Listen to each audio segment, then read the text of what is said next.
Good evening, ladies and gentlemen. My name is G Cole, and welcome to Homegrown, where I get to share with you some good music while talking to some great people. If you haven't yet subscribed, please do, so we can keep you updated when new material is available. We will be posting new episodes bi-weekly. Also, check out the website Homegrown with G Cole to listen and for all things homegrown.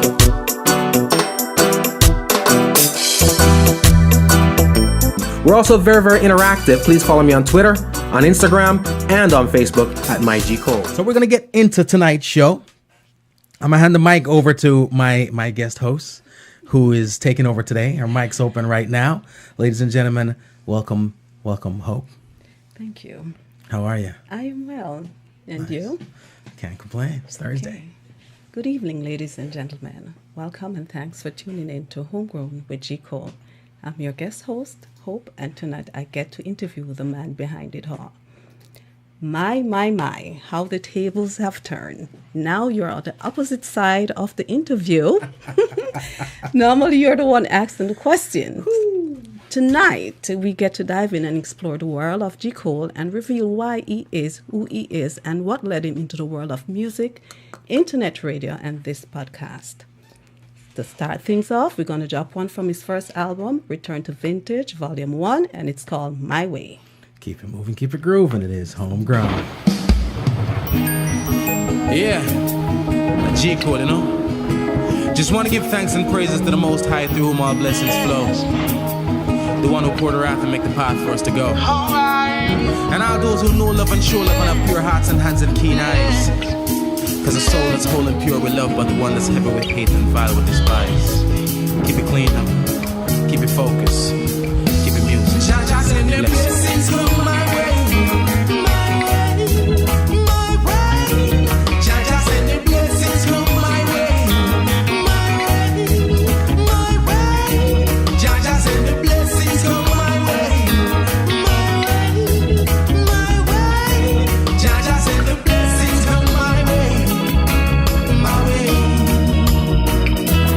If I keep my driving, I never lose my faith in my focus. Then I can make it. If I stand firm and I never ever bow to the system, they can never shake it. If I hold on to my values, my beliefs, and my teaching, I know they cannot take it. Stand behind the arm and the shield of the Most High, 'cause I know they cannot break it. Jaja send the blessings on my way. Big up Dorothea, Marcia J. Ball. Yish, got big up self, brother. Mish, thank you so much for joining us. Jayu the Ferner Burner. Damie's in the building also. Be Will. Damie from Ja Movement, so for bless you.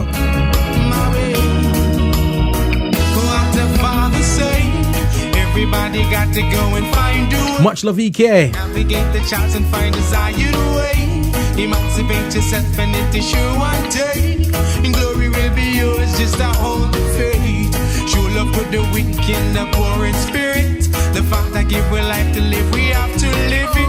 And maximize and take the strength to the fullest. No sacrifice you so. Jaja send the blessings on my way. And that one is called My Way. It is from the album This Music, Volume 1, Return to Vintage. You see what I'm talking about? Pat, big up yourself. Thank you so much. Canada's in the building, locked in right about now. Again, Hope, do your thing. Okay, so G Cole, let's get started. I want us to get to know you as a reggae artist, the development of your podcast, and a few social issues within the music industry. Wow. Before so, though, let us get to know the person behind the artist. All right. We know that you're from Ocho Rios, Jamaica. Yes, ma'am. As you have repped it time and time again. Yeah. Plus, it's also the title of your latest album. What else is there for us to know about G Cole? Tell us about G Cole. About me? Yes. Oh, man. I'm just a lover of music. I love the culture. I'm a laid-back person. I'm a chill guy. I'm from Ocho Rios, like the album says, which kind of... A lot of times when you meet people and you get to know them, where they're from is duly represented in their character. You know what I mean? Right. It's like when people say, okay, man, this dude, he hustles, he's up and down, that's people, it's a New York kind of vibe. You know what I mean? So you meet the country guy, he's got that laid back vibe. I grew up in Ocho Rios. I spent a lot of time in the hotels. My mom used to manage a hotel, so I was there at the hotel a lot. So I was just around people. I was around music. A lot of the musicians that we love right now, from the Third Worlds to the Richie Stephens to Sanchez to a lot of them people. Dean Fraser used to come through. They always did the cabaret circuit. We took them along the North Coast, you know. So I'd see all of those musicians. And Third World, for example, I remember seeing Third World, and they were the first band I saw that made me say, yeah, I want to do this. You know what I mean? Right. So that's me. That's me in a nutshell. Just an easy, laid back person. That's because of where I'm from. You know? Okay.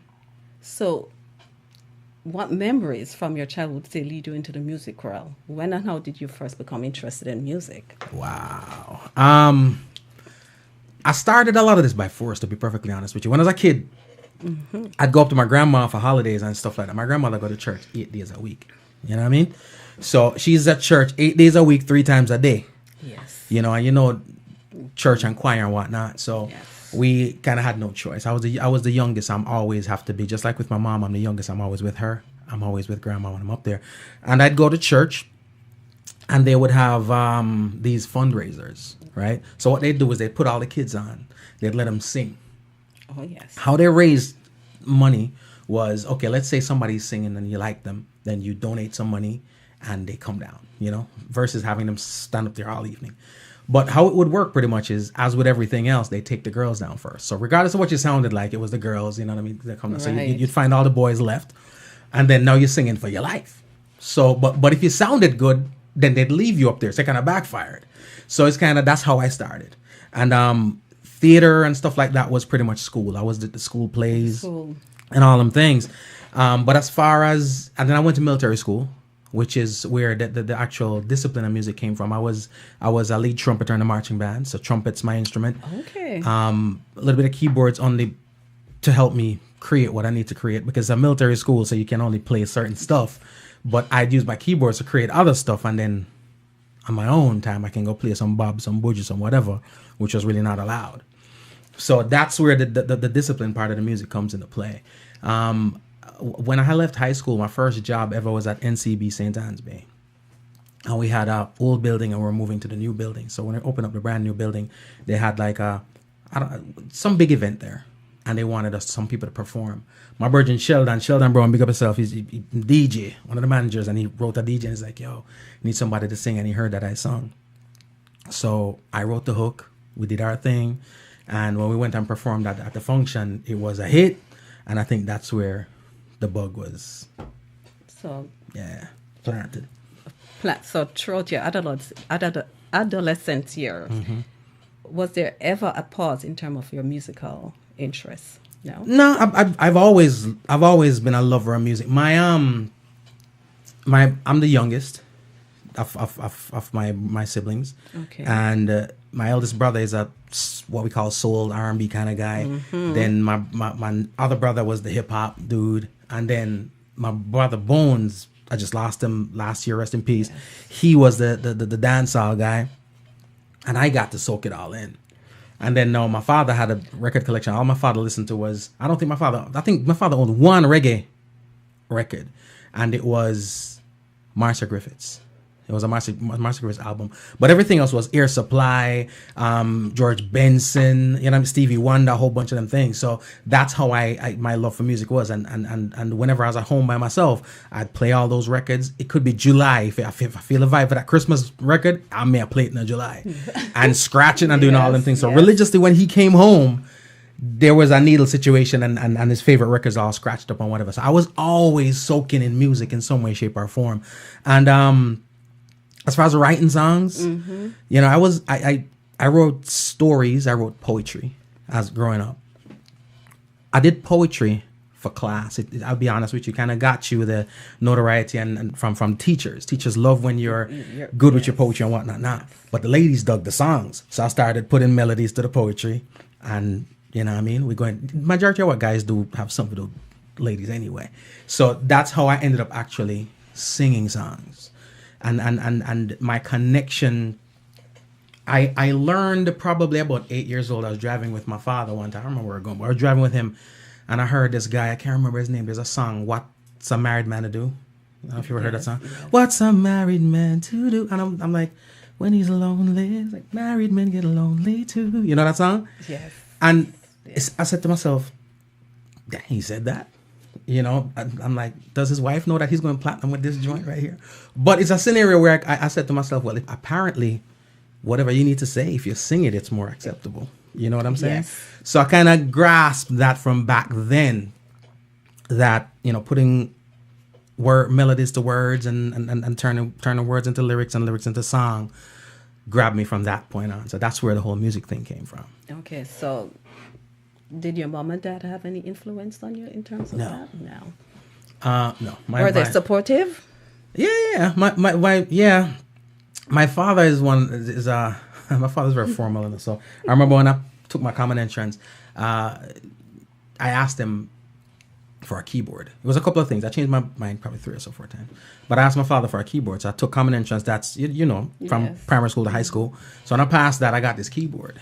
But my father's the type of person that if he spends money on it, he wants to see you use it. And in his eyes, music is very formal. It's like one of the people who, for lack of a better word, sucks the fun out of the thing. Yes. So I'd go to piano lessons and try to do my thing. But I was at piano lessons with the church people.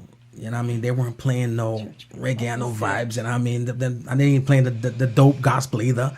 So I can't say I was so into it, but I used to use it to get out of certain things. So it's like, all right, shoot, they here and I don't want to be here. Yo, I got piano lessons, I'm out, So it was one of them situations, but they nurtured it. They sent me to lessons and, and bought me the instruments and all that stuff. So I got to give them credit for that. Plus, they allowed me to scratch up their records. I did deny it was me, but regardless, the records were there. So I got to give credit where credit is due. Okay. In previous session, I heard you talking about grandparents and how important they are to you on this musical journey. Tell me about that. My grandparents? Yes. I got this song, Till This Day. Which is about my grandparents. All right. A matter of fact, I got a feeling you're heading in that direction. Yes. So you want me to drop the song first? Please do. All right, ladies and gentlemen, check this one out. Keep it moving, keep it grooving. It is Homegrown. Tribute to the grandparents, Gran, Pops, Baba, Sicey. Love when I can see it real clear right now. I'd be running up the street with my shirt wide open, not knowing if you're there or not, but that you spot at the shop, so I really was hoping. Been a couple weeks since I seen you last. Can't you tell that your grandson's growing? That was the little boy in me, I wasn't thinking, I never knowing that one day you'd be gone. You'd be gone. Guess I thought that you'd live on. Now who's gonna keep me strong? Keep me strong and keep me safe from harm. Sometimes my soul just walks away and it leaves me so empty. It's been happening since that day that you upped and you left me. It still kills me till this day. I wasn't there to send you on your way. Granny, won't you say a little prayer for me, like you used to do when I was younger? Papa, know you're smiling down on me, and your smiling would always get me over.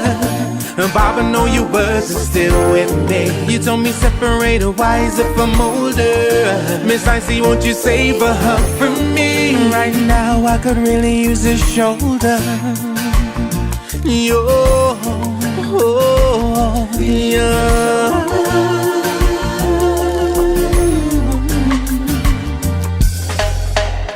Know that if I wanna talk to you, I just get on my knees, say a prayer and you hear me. I feel you in the air and the wind as it blows, and I know that you're near me. Never have to journey through life on my own, cause you are right there beside me.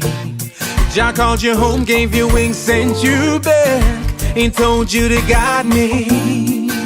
So you're not really gone really go.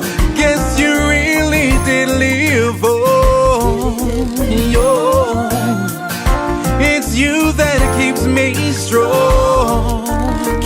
strong, and shelters me from storms.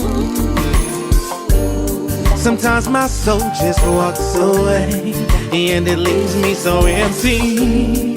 It's been happening since that day that you upped and you left me. It still kills me till this day. I wasn't there to help you on your way. Granny, won't you say a little prayer for me, like you used to do when I was younger? Papa, know you're smiling down on me. Now you're smiling, but always give me over. Papa, know your words are still with me. You told me separate a wiser from older. Miss Icy, won't you save a hug from me? Cause right now I could really use a shoulder. That one is called Till This Day. It is produced by Shawnee B over there at BBC One Extra in London. Big up yourself, Shawnee B. Thank you so much for that one. All right, so yeah, that's about the grandparents, which of course it stems from that song. Exactly. And you hear me say the names in there. My grandparents on my mother's side, my mom's side of family are a tighter side of family. So on that side of family, I got grandma, I got grandpa, I got uncle this, auntie that, whatever, you know what I mean? On my father's side, not to say that they don't love each other, but they just roll a little differently. So it's kind of like my grandpa was Barber. He was a barber. Okay. My grandma was Miss Icy. My uncles, I kind of called them by their names, you know, no disrespect, but it was just a different dynamic. Mm-hmm. So, be somebody loves your shirt. Thank you so much for everybody logged in right now supporting. I appreciate it. But when my grandma, as I break it down there, my grandmother by my mom's side, you hear me say, Granny, won't you say a little prayer for me? Yes. That's the one I said at the church, and not church 24/7. My grandma prayed some long ass prayers, right? So my grandma taught me to pray. So right now, no matter what the circumstance is, prayer is my first resort. But again, because I'm the youngest one, every time the prayer starts, I'm right in front of her, so her hand goes on my head. So when she closes her eyes and she give you the 16 amens, every time an amen come and you think the prayer is up, it's really like a conjunction to the next part, and it's like it's time for the next verse.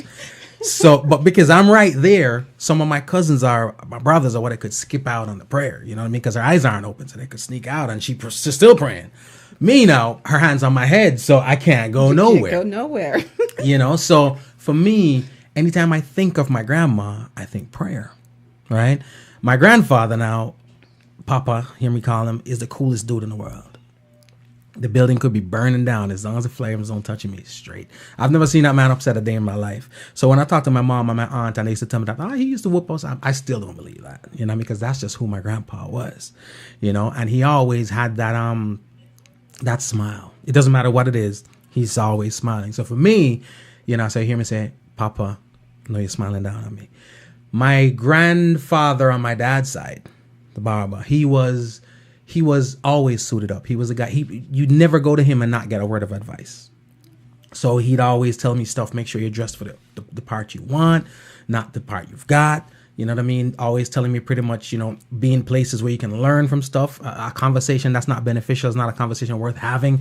He's always dropping jewels. Right. So hence my saying, Baba, you know what I mean? Your words are still with me.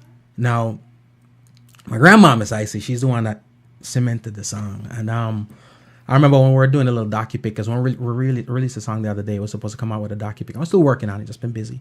And the first time we were shooting the video, when I was done, he was kind of like teared up. I was like, dude, that's a big dude. I was like, dude, you know. But Miss Icy, my grandma, when I was growing up, she was a grandma that always, you know, you always have the grandma to bring the candy. She always comes there. She brings the drops and the coconut cake and all them things. And the special grandma, she's always there.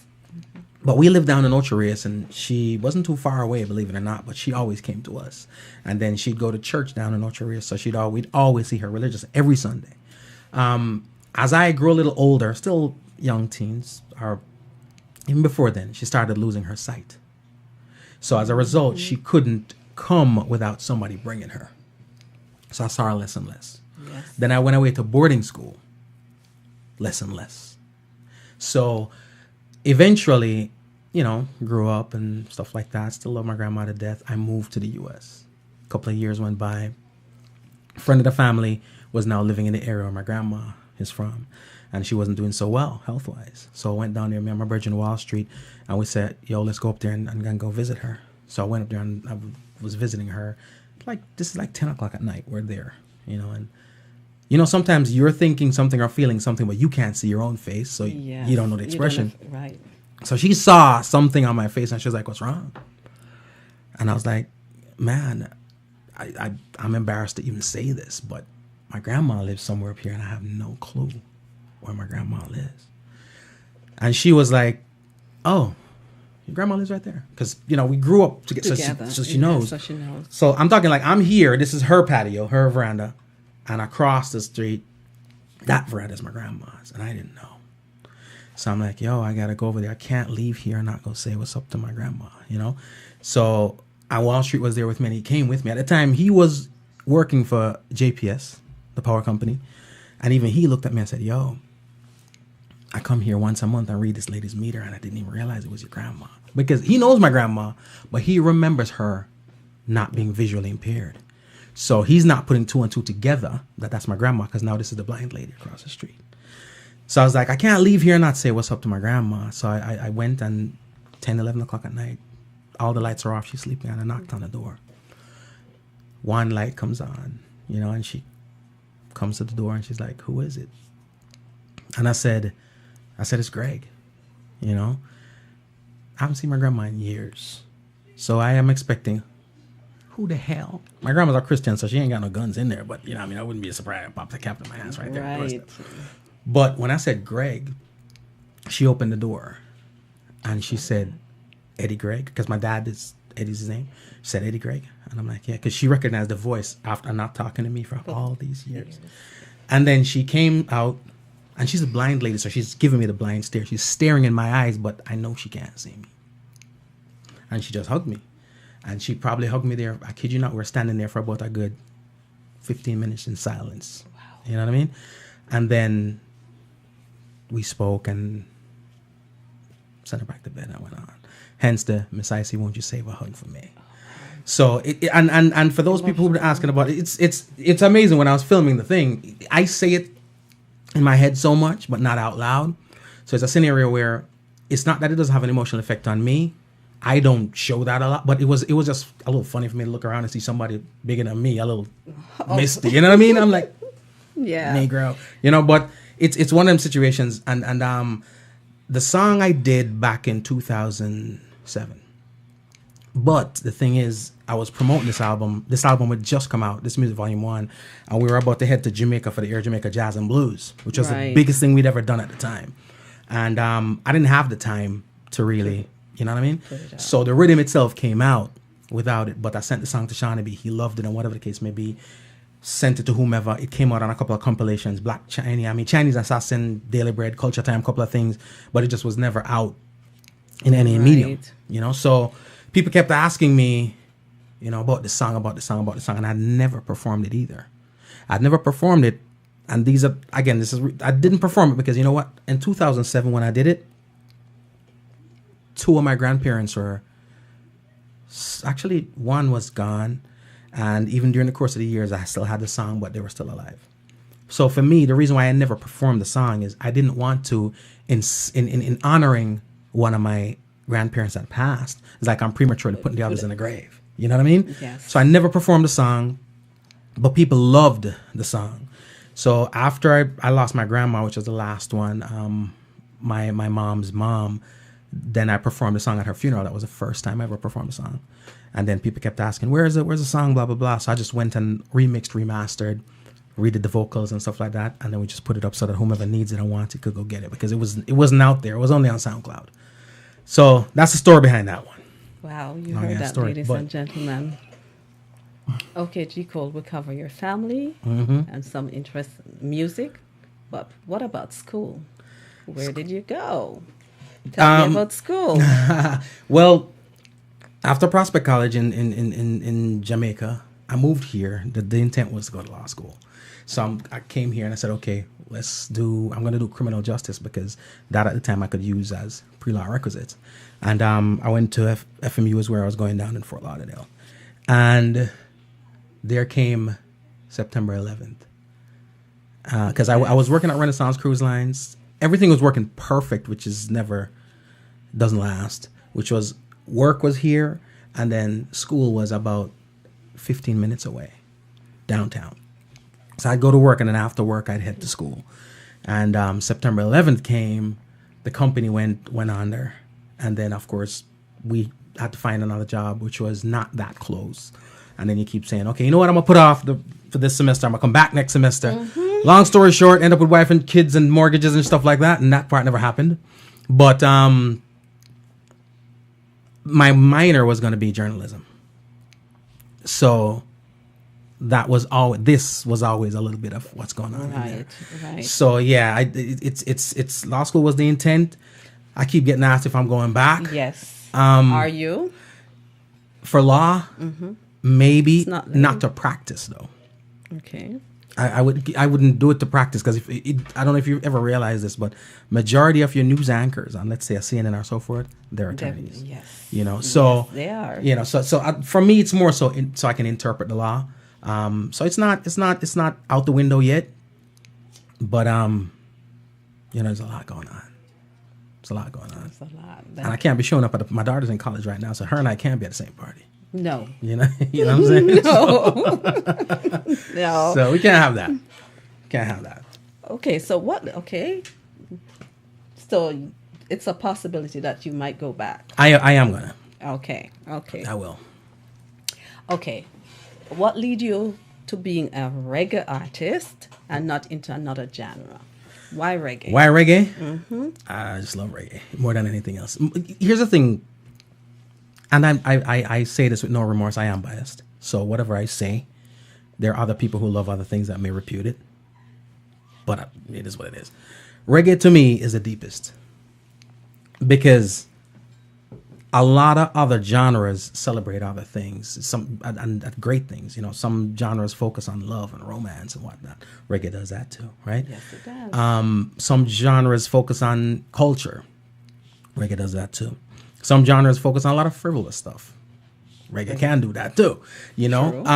But reggae really is the voice of the people. Reggae, from what I've known, reggae, and this is having conversations with the OGs back in the day, the Gregory Isaacs and Jack Rubin, is like, this is where the news came out for most people, because back in the day when reggae was in its inception, radio stations and news outlets weren't playing and giving you the whole news. They're giving you what you need to hear. So reggae was kind of how people got that information. Reggae and its inception, dancehall. So for me, there's a little bit more depth to reggae music than all the genre.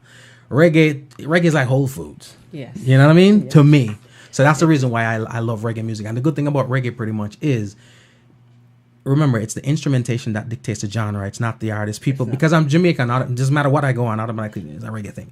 But it's the instrumentation that dictates the genre, not the lyrics, not the person, whatever. So I can sing whatever I want to sing in whatever style I want to sing, but because I'm on a reggae rhythm, it's a reggae song, so I'm covered. Yeah. So reggae is my first love, and it'll probably always be that way. I got you. Okay, so you started down this part. What was a typical day or week like for you? A lot of people don't understand the work schedule of an artist. Explain to us the dedication and sacrifices you had to make. Babysitting grown people. Right, B? it's we're talking about well, I'll put it this way. For me, it was a lot, it still is, because we're independent, and when this first album, for example, I'm financing it. I'm the executive producer on the album. I'm selecting the songs. I'm writing the songs. I'm singing the songs. The majority of the effort of the music itself is coming from me. I'm doing some writing for other artists too and stuff like that. But at the same time, I was a 21-year-old, 22-year-old that's in the studio, 23-year-old that's in the studio working on music.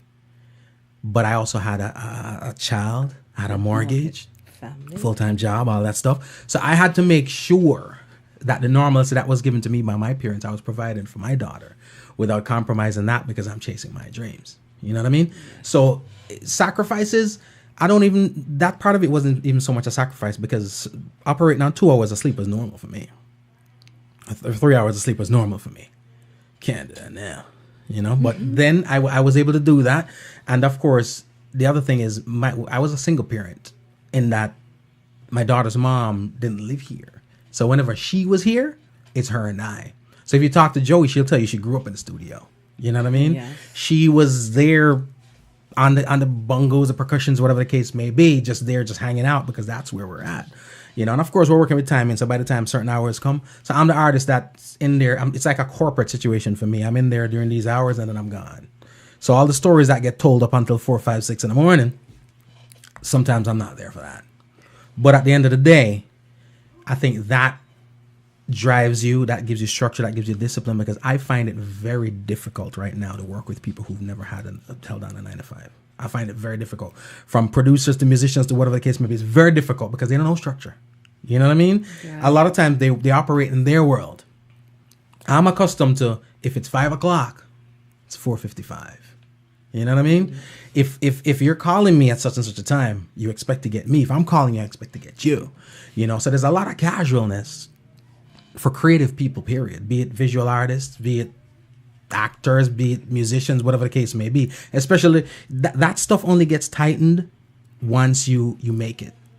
You know what I mean? Because now you're working with other people's money and other people's schedules. But until then, you can't rely on. Have you ever told a musician that you're going to meet up with them at 4 o'clock in the day, even not for rehearsal? If I said to Brian, "Yo, B, let's meet up at such and such a time," he ain't gonna be there.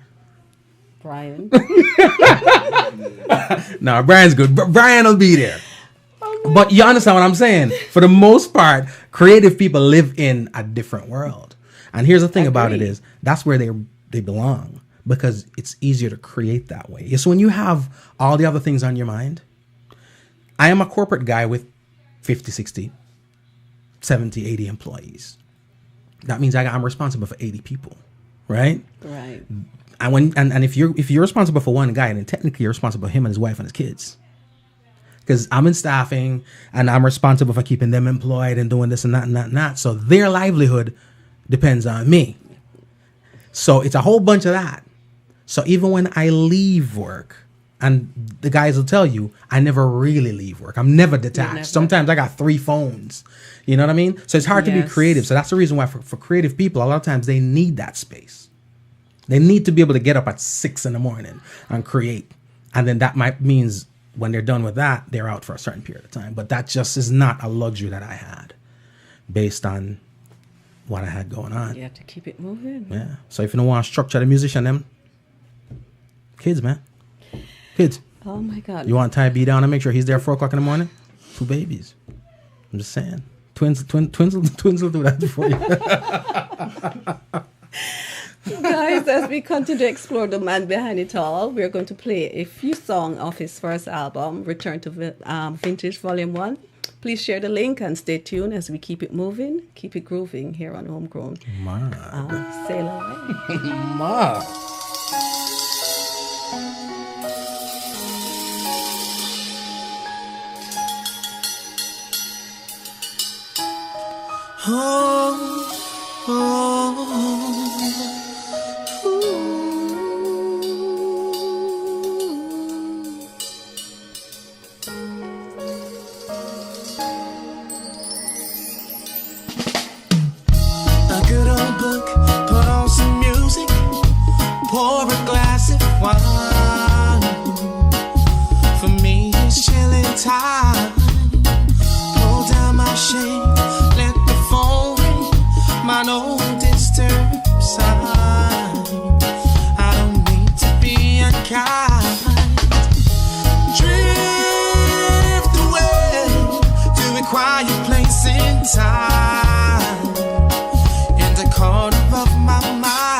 Rivers of my mind.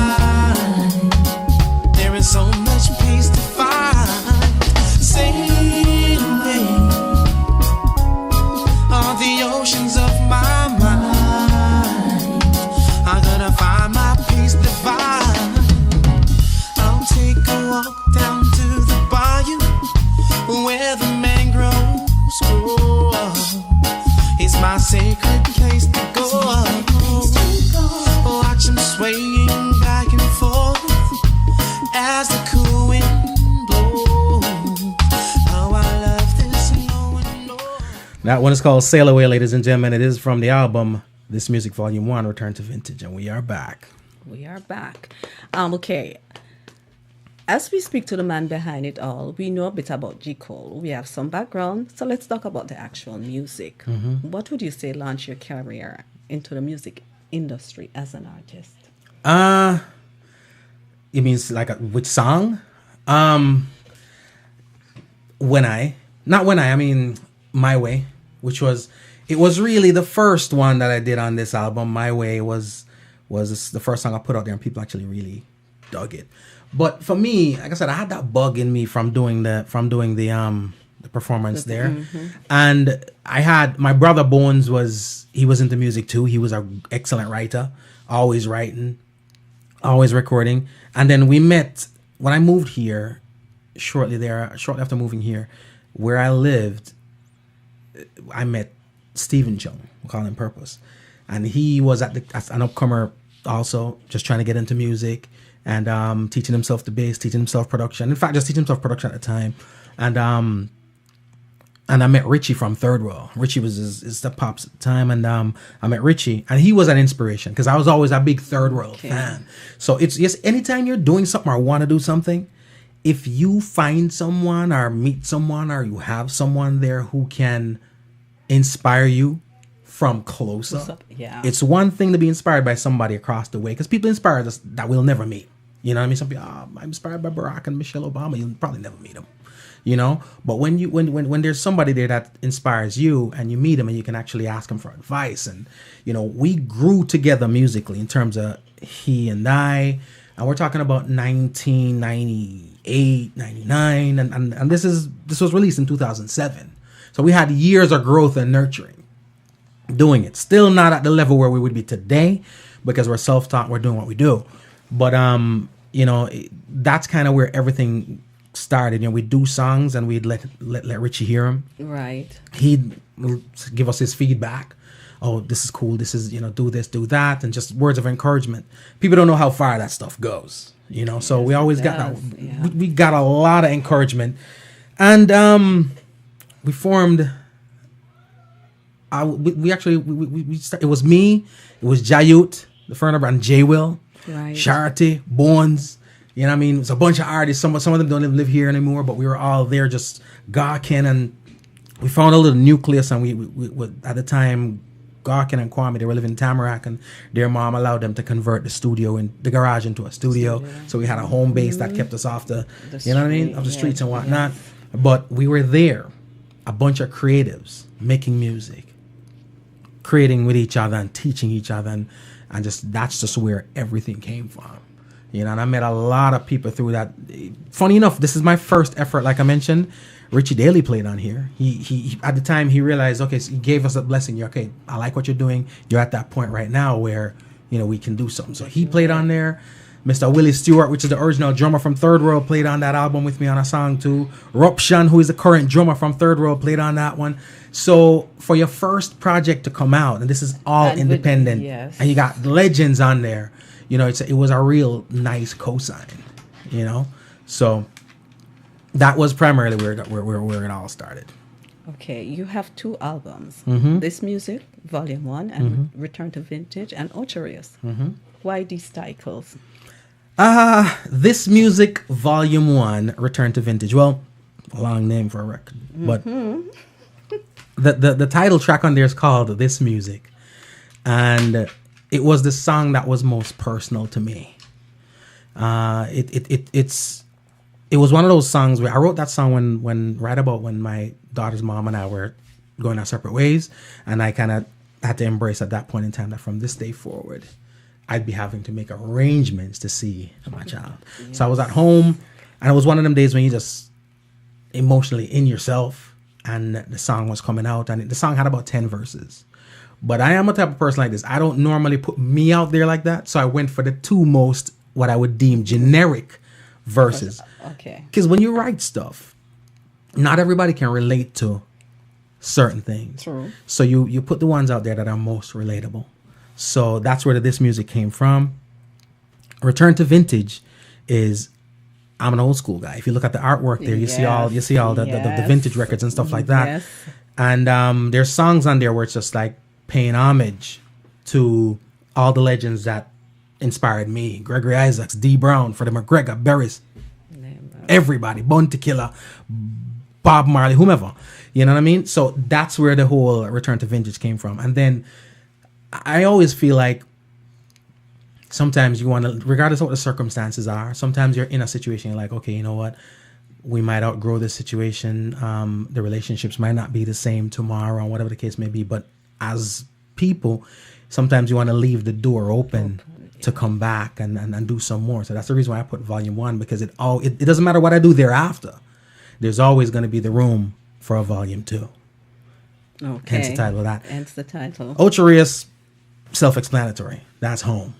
And I had the title track on there is Ocherius, which is a song I wrote for my home. Yes. So that one went without saying. The album, the artwork in there is actually real pictures from Ocherius. I had a photographer go down there and do it. So that one is pretty much just love for Ocherius on that record. Hence the name, Ocherius. At the start of it, what was it like as an artist hearing your music on here for the first time?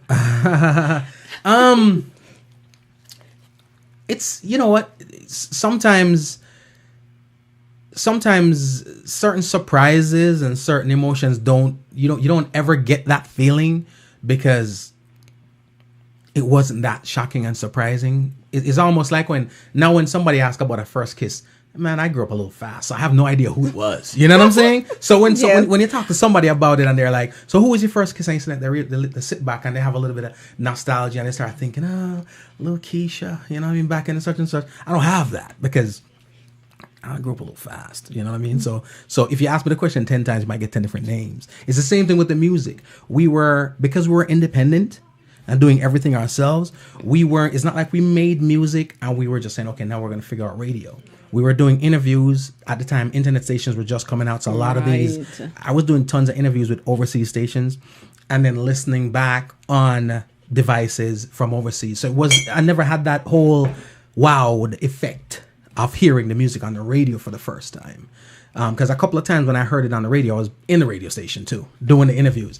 But what I will say is the first time I heard somebody play the song, not knowing it was me. Like I was at an ATM in Coral Springs, Publix, and a car pulled up, and I heard them playing Favorite Ones, right? And when I heard the song, I assumed it was probably my brother or somebody I knew who saw me, was like cranking that, and whatever the case may be. When I turned around, I didn't know who it was. Some white dude just driving through in a Mustang. I remember it like yesterday. Old Mustang bumping that stuff.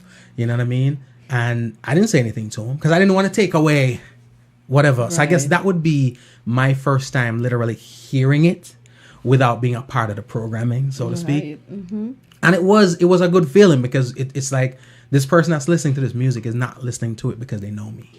They're not listening to it because I brought it to the radio station. They somehow came across this album and dug it. I don't even think, I don't even know if did we have the album at the time? I don't even know. It was probably like a promo. Like one of those, we used to have those CDs with like 4 or 5 songs on there, sold for $5 or whatever. Right. Mm-hmm. Yeah. So yeah, man. That was the first time I really had that feeling. Okay. Hey Nads, big up yourself. Thank you so much for logging in, everybody. I appreciate you all. I'm on the other side. I'm in the hot seat today. It's not normally the case, but I'm trying to get used to it. And how did you feel about the second album when you did the second album? The second album is very personal. Yes. I say this all the time. It was almost never an album. It never happened. At the time, I'm like this. Like I've mentioned to you, I'm a corporate person. Yes. You did. So I don't depend on the music to pay the bills. So I'm not in a position where I need to go in the studio, need to record, I need to put something out, I need to do this, I need to do that, I need to stay relevant, because that's not the bread and butter. You know what I mean? Music is the stuff that the revenue that comes back from that goes back into music. However, a couple years ago, 2013 thereabout, I was approached by some producers. Yo, because they know the music to Right. get on this rhythm. They sent me over. The first one was a rhythm called Liquid Raindrops Rhythm, which was the one that I did makeup on. And then I got the Conversation Rhythm, which I did When I. And then I got the Coconut, what Fun Time Rhythm, which is the one that has Hot Sexy Love on there. Right. And then I got a rhythm called Thank You Rhythm, which is where Ocho Rios is from. So I had those 4 singles. And I decided, people are loving them. So I went over to Europe and the UK to do a promotional tour. It's a radio tour. So I was going to radio stations and so forth and so forth. Also trying to secure some form of a distribution for it. Over there doing all of that. And then I came back and my mom got sick, right? When my mom got sick, I left here and I was there for like 17 days and then she passed away. So she passed away and, did 2 funerals. We did one up there and then I did one down here. But when I was back down here, I was at a gas station. It was the gas station right on the corner of Flamingo and Sunrise. I think it was a BP at the time. I'm not sure if it changed right now. But I was there and I was pumping gas and I was just playing some instrumentals that I had from Shatta. And one of them came on. And I was at that gas station at the pump. People are probably looking at me strange. Right. I was at the pump for about a half an hour. Just the instrumental on repeat. And I'm just, what I wouldn't do to see you smile again. What I wouldn't do to hear your voice again. You know what I mean? And that's where that song came from. And then, after that song, then there was Imperfect People, because I had more than one instrumental from Shatta. Yes. And then so it kind of started morphing into an album at that point in time, but it's solely based on the fact that song Smile Again came out and Imperfect People, and then I went back to J Vibe. We did some more tracks. I had some acoustic joints that I wanted to get done. Went back to Shatta for that, and all of a sudden we were 13. I have a song on there for my wife. I got a song on there for my daughter. I got a song on there for my god kids. Like something for everybody, and it just came together organically. And then Ocho Rios. Ocho Rios. Yeah. That's fun. Okay, since we're talking about Smile Again, let's play. Smile Again. All right, we'll get to that one. Funny enough, I don't even want to say the sad song, but it's one of them songs. I've never performed that song either. I'll say that out loud. It is not something I've ever attempted to. Right. And I can't honestly say I'd able Because of to. the emotional I probably aspect wouldn't have of been it. able to do it. Right. So, but it's one of the favorites too for people who have the albums. I'm gonna go ahead and play it for you, ladies and gentlemen. Just want to Smile Again, keep it moving, keep it grooving. It is Homegrown. Gregory, could you give me a call, please? Thanks.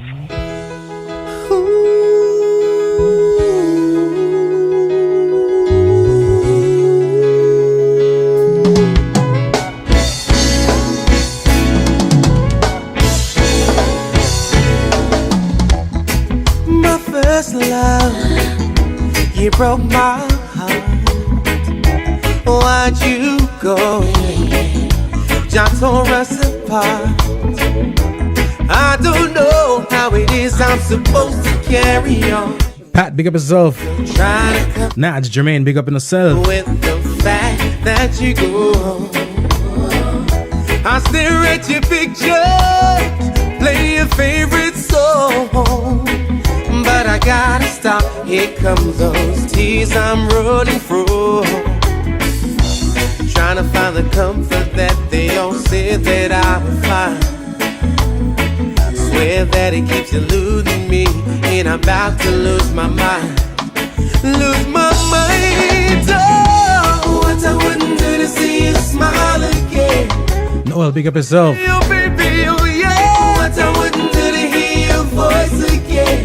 I love you, oh yeah. What I wouldn't do to hold your hand again. And I miss you, oh. What I wouldn't do to see you dance again.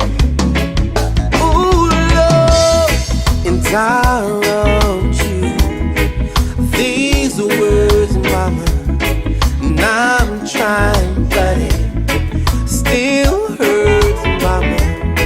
Trying to find my place in this world. Oh yeah, yeah. Much respect, Jayot. Without my favorite girl, I'm trying to find the peace within that they all said that I would find. Yeah, but it's tearing me to pieces, mama, and I'm about to lose my mind. Lose my mind. Oh, what I wouldn't do to see you smile again. Oh baby, oh yeah. What I wouldn't do to hear your voice again. Oh, I love you, yeah. What I wouldn't do to hold your hand again. And I miss you. Ladies and gentlemen, that one is Smile Again, and it is from the album Ocho Rios. That one, I told my mom once, I was like, yo, I want you to do a song with me. I want you to be on a song with me. She laughed me off the streets. But the thing is, I got her on the song though. Got her on it. I had that voicemail and you know, when I was doing the song, I went in the studio. I said, yo, J Vibe, I need this right here. Funny enough, you know, people who send me messages and so forth, people look at my phone. My wife always says I'm guilty of it. If you look at my voicemails right about now, I don't listen to voicemails, and I don't because I don't leave voicemails. If you call me and I see a missed call from you, I'll call you back, but it's highly unlikely I'm going to listen to the voicemail. So, but I had her voicemail on there, used it for the song. Don't know what happened, but shortly thereafter, I lost the message. So luckily, she's on it. Hopefully, she's not coming from Xanthi, fair publishing. But yeah, man, Smile Again. What makes you true to the songs you have written, recorded, released, or produced? What make you true to that? Truth is pretty relative, though, you know, because there's more truth to the songs in this than the thing about creativity is this. A lot of times, there's personal and there's literal. Yes. You know what I mean? Yes. All the stuff I've written about are real. They're not always my experience, though. You know what I mean? Kind of sound like Rayvon. I same thing. I'm not denying the thing, but there's a lot of the first album, for example, is creative licensing. A lot of the stuff on there are personal stuff, but a lot of things happen to other people and whatnot. And some of it is just creativity at work. This one, a lot of again, like Since He Came Into My Life, track number 1, for example, right. That one is true. You know, that one, when I got the rhythm for that one, the person who sent me the track said, big up Cyclone, big up Junior Blender, big up Johnny Wonder. They sent me this song and I wrote that song. And when I sent it back, the response I got was, yo, it's nice, I love it, but can we do something a little bit more controversial? That time, Chris Martin had just done Cheetah's Prayer. And they were like, yo, let's do something like that, let's flip it, right? So I said, all right. And I had experience of drawing for that. So I did, instead of Since You Came Into My Life, I said, Since You Came Back Into My Life. And it was flipped from the other standpoint to be heartache and stress and pain again. You know what I mean? That was what I wrote about. And I liked it. But then I was driving one day and I played it. I had like 4 or 5 ladies in the car with me and I played it and they gave me a thumbs down. Like, nah. Because that's not going to connect with the... How am I going to put a song out there? You see, what people don't realize is this, you know. Yes, you can sing stuff and get away with it.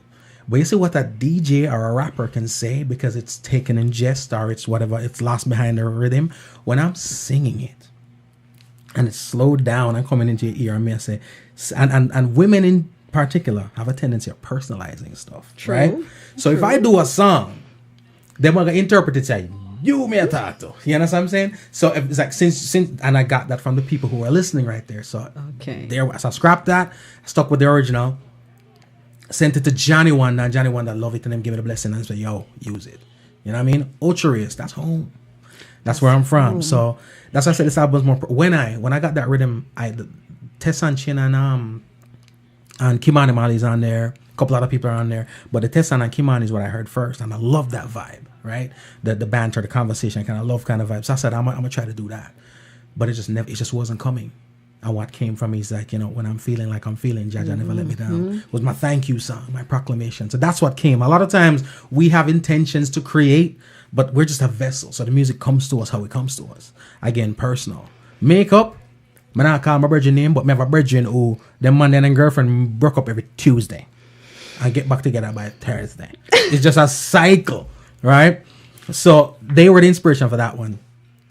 Hot Sexy Love is the one that's on that up-tempo crossover kind of Vinny production. Now, because of the nature of the song, she looked me right in my eye and tell me, about time. You know what I mean? But it have a vibe, so people would think, say, okay, it's just a vibe. He just got a nice rhythm in the studio and do whatever. Right. That mess is real. I didn't know you said that. See what I'm saying? It's pretty much, you know, what it is You see, women aren't. They talk about the male ego. You see, the female ego ain't no joke because women aren't accustomed to being rejected. So you understand what I'm saying? If you tell a woman no, stuff gonna hit the fan. Of course. You know, so there were circumstances and situations I was in back in the day where I'd have a homegirl that was, you know, a friend, you know what I mean? And she felt like there was something more. I mean, if you love it, you know what I mean? So sometimes it's stiff arm people, you know what I mean? I did stuff like that. I would tell people. G Cole talk it. This is the truth. I tell people I'm in a relationship. I can't do that. I was single as hell. I just didn't want to go there. You didn't want to go You know there. what I'm saying? And then at some point, the person was just like, yeah, you hear me? Because I've talked myself into situations before, you know what I mean? Talk on me in game because I know it's not going to happen. I'm really not serious, but we just BSing. And the BS that will get you caught because somebody take it serious. So it's one of them situations. Can you imagine somebody come and say, me no business what you're saying or you have somebody a bun time tonight. So it was one of them situations, but it sounds like just a fun song. So people don't realize it is personal. Heart of Gold, again, song for your wife. You know, she just has a heart of gold. Yes. You know, old days. I love the old days. I love the vibe of the dancehall and them thing that J Will is on that one. J Will never wasn't on the first album because of politics. So I had to make sure that, okay, you know what, on this one, we're going to get him. But that's personal to Imperfect People. It was not personal for me. Mother-in-law had to ask me about it, but it's not. And again, I could go down the list of the song. Every last one of these songs is personal, and it stemmed from that smile again. So that's why I said Ocherius is the personal one. Real personal. Yeah. Okay. What do you think make your kind of music good to you? What do you think made them listen and say, yes, I have to buy this song or this album? Relatability. It's people can relate. I have had people reach out to me about every last song on this individually. Different people. Because different songs connected differently. You know what I mean?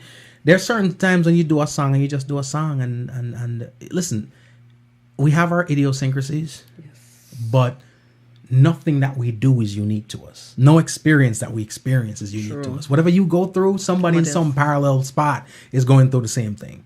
So as a result, people have reached out. Now, people have reached out on some stuff that I didn't expect them to.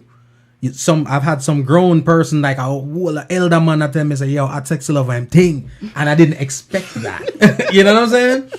So it's a situation where once you put another example, we used to play this spot down in South Beach called Madiba, South African spot, when this music just came out. No, before the album, but we were working on it. And it was me, it was J Will, it was Jayut. So we'd rotate the thing. You know, whenever we did shows, it's the three of us. I was the singing dude. J Will was singing and DJing. Jayut a chant and you know what I mean, doing thing. And so we had a dynamic. So we did a show down there, and at the end of the performance, two brother walk up to me. I'm not talking about two burglar looking brother and two thug looking brother. And man, them grills up and them pants tight up and roll up and face and mean mugging and you know what I mean, dreads, you know what I mean? And the man will come and say, what up, son? So I'm like, yo, what's up? And the man is like, yo, I like that. He was saying, yo, I want that song. I like that song, you know? And I'm like, okay, which song? And he's like, he can't get away from thug mode, you know? Right. So he can't he's like, you know that song, Dre, you know that song, Dre, when you be like, and he started humming, the one you be like, you know? so I was like, what? And he was like, I was like, you mean Sail Away, like the sailor? He's like, yeah, Dre, that one, Dre. I'm like, I was so shocked. So I took up the CD and I was like, all right, here you go, man. Keep that. And he was like, nah, man. That joint right there, I got to pay for it. And he paid his $5 for the CD, $5 from the other dude too. I'm talking about people who you'd not expect. I thought they were coming up to find J Will, because J Will had one or two dance halls, you know what I mean? Right. But that's what connected with them. You don't know what people are going through in their personal lives, but that's what connected with them. So I think it's relatability. You know, we don't just, according to Jayun, we're not just saying roses are red and violets are blue and rhyme, cup with up and, you know what I mean? So I think that's where the connection comes to play. Tell. Yeah. All right. I'm going to ask you to play Ocherius. Ocherius. Yes. I want to big up everybody down there in Ocherius that's listening in right about now. I appreciate you all. And this one is Ocherius. It is a title track from the album. Keep it moving, keep it grooving. It is Homegrown. Backpack music. Oh, yeah. Baby, baby, oh, right about the water where the ocean meets the shore. On the north coast of Jamaica lives a girl that I adore. Her name is Ocharius, and I've known her all my life. She loves me, baby, she cares for me, she makes me feel so nice. My travels round the world mean sometimes we're far apart, but you'll always be my girl, you're always in my heart. Baby, guess what I'm gonna do? I'm coming home to you. I know you love me, baby, and I hope you know I'm in love with you. You're always on my mind, what I've come to find. No matter where I am in the world, you know that the sun don't shine like when I'm with you. And this is what we'll do. Let's go horseback riding on the beach in the sunset. Me and you, we can do it all. Climb the river fall, we can do it all. Oh, right about the water where the ocean meets the shore. On the north coast of Jamaica lives a girl that I adore. Her name is Ocharius, and I've known her all my life. She loves me, baby, she cares for me, she makes me feel so nice.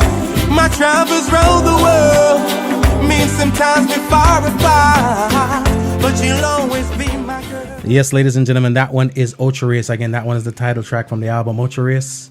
Make sure you go get that one. Okay. Okay. As we discussed Ocharius' album, the first single, Makeup, When I Had Sexy Love, and the title track, Ocharius, was big hit and created monster wave. What was that your experience like? It was work. That's exactly what it was. I had before this studio was the podcasting studio. It was my demo studio. You know, I'm not an engineer. I had all the equipment, the software, and everything to create the album. I'm just not an engineer, and I'm one of those people who I leave it to the professionals. So not because I have it means I'm gonna go in here and send me an album here. So, but I come in here and I record stuff. Put in the work. I kid you not when I say I probably did about 800 drops and dub plates and this and that and whatever. You know what I mean? It was. I loved it, but it was a lot of work. You know, sometimes we try to stay away from the party. It is a lot of work, you know. But it allowed me to network, and it put me in a position to develop relationships. Because I tell people all the time, money is one thing. We always say, hey, if we had the money to do this, but the truth is, it's the relationships that's gonna make the difference. So I was able to create relationships off of that, and as a result, right now I can help other artists because I have relationships and I can push things here and push things there, and you know, reach out to whomever. But it was a lot of work, man. I loved it, but it was a lot of work. That's in the work. Yeah, not the answer you're looking for, but it isn't work. It's work. All right, let's go on to your band, the Rap and Kush Band. Tell me how they were formed. How you guys came together. Raps and Kush. Let's talk about it. Well, from the days of This Music Volume 1, we're forming a band. Right. The goal was to form that band. And we were that band that was in the garage practicing for a lifetime. You know what I mean? We didn't go out and do no real shows. You know, we're in the garage practicing, you know. And as things and time go and evolve, musicians change places too, because as we grow, talent-wise as vocalists, talent-wise as songwriters, talent-wise as producers, we also had to grow talent-wise as musicians, you know. So, you know, the original members of that band was that are still around right now doing this is Vinny Hamilton. Right. This episode of Vinny. Purpose was on the bass. We had a guitarist Juanito, Junior Butler on the keys. Well, Junior was before Vinny, I should say. But as evolution took its course, you know, we formed what would have been Rapson Kush, the mainstay, which was Right. Brian on the drums, B Will right here, killing it all the time, Vinny on the keys, the maestro, J Bass on the bass, and Kevo Gitz on the guitars. And then on the vocals up front was myself, and J Will is what that became the nucleus.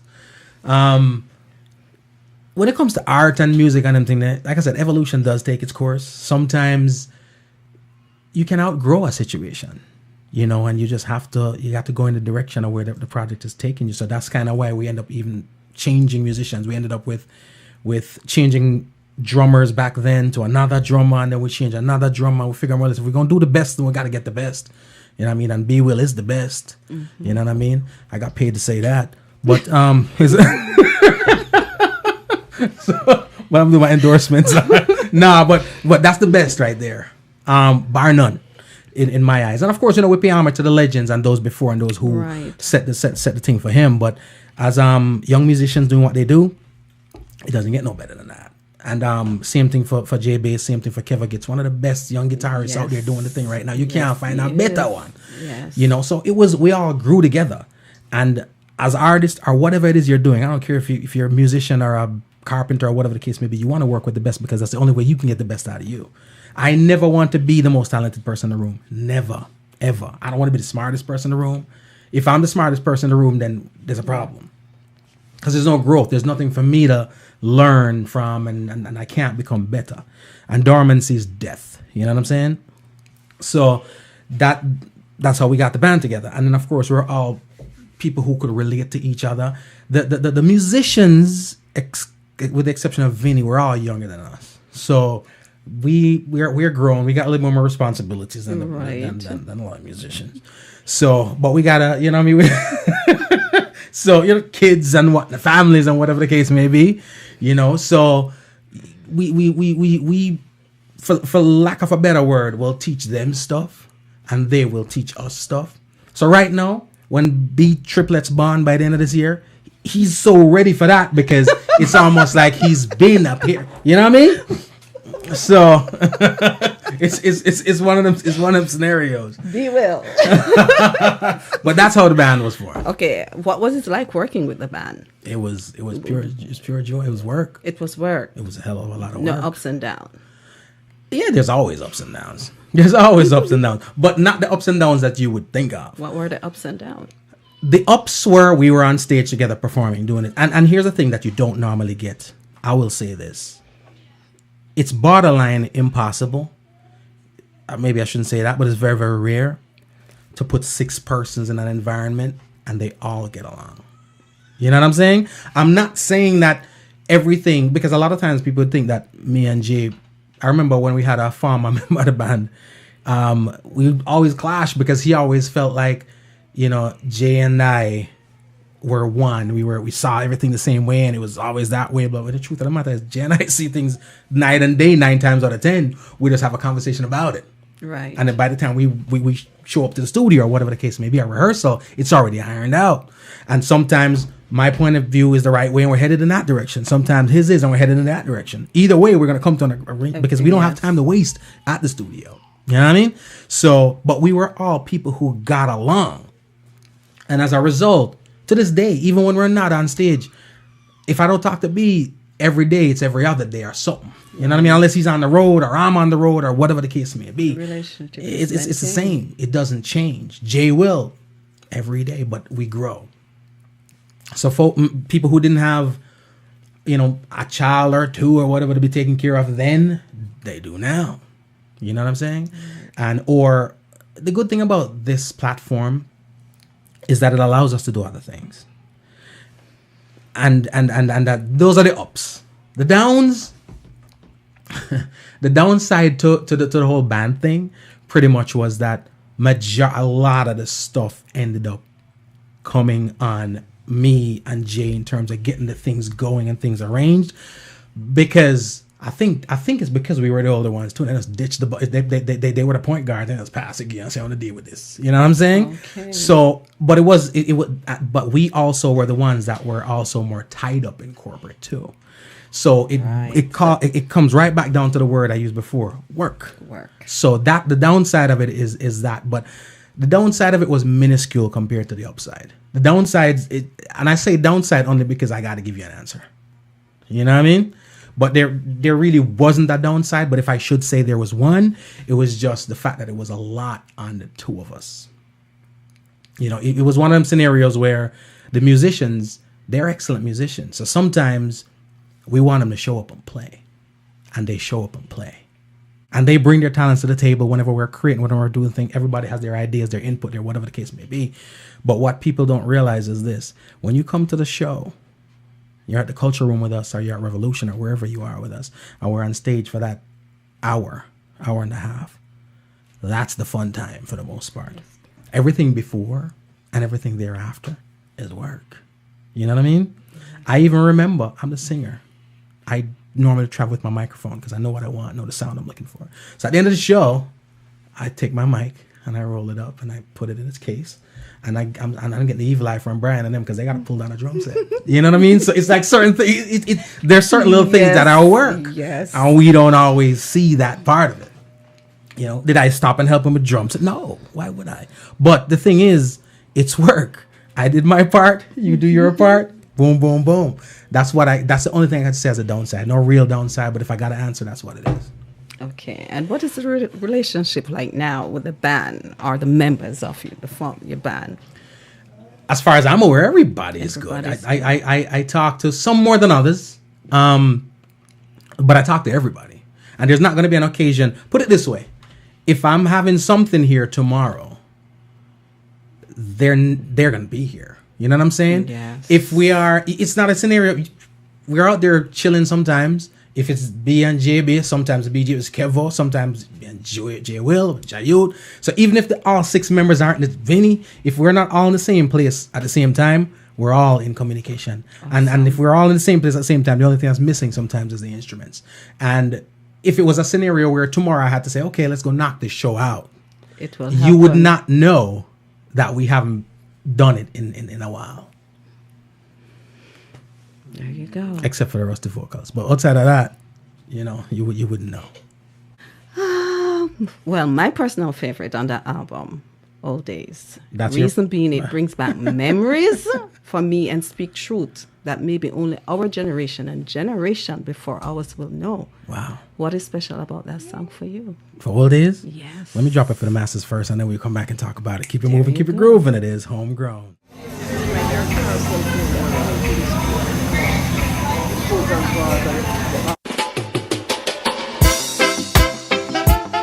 Oh yeah. Remember when dancehall used to nice? Oh yeah. Nice like a chicken on your eyes. There's a place I know I'd really love to take you, and I'm sure that you would really like it there. I see it still so clearly through my window. There's a joy so sweet I taste it in the air. Boom, boom, yeah. In this place, it's in my memory.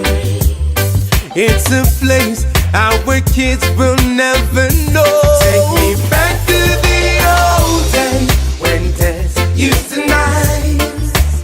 People were rocking way back till morning light. Back to the old days, those days I adore. Lovers would hold on tight on the dance floor. Back to the old days. Back in the old days.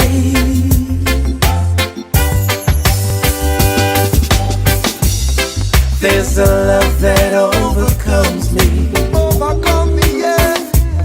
In everyone that's in the crowd, In the crowd, yeah, yeah. I'll whisper softly to you.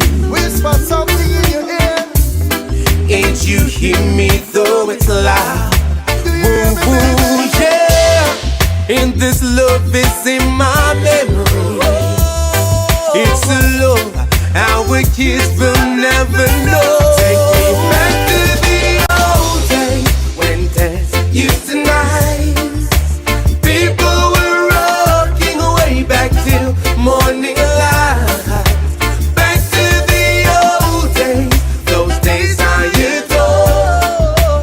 Lovers would hold on tight on the dance floor. Back to the old days. Come and walking on the old days. Back in the old days. Aye, well, yo. Hey, yo, hey. Remember back in the day when dancehall used to nice. A place to relieve your stress and to all the vibes. Some big sound a play speak and talk to the sky. And when the bassline drop, you see dim the street lights.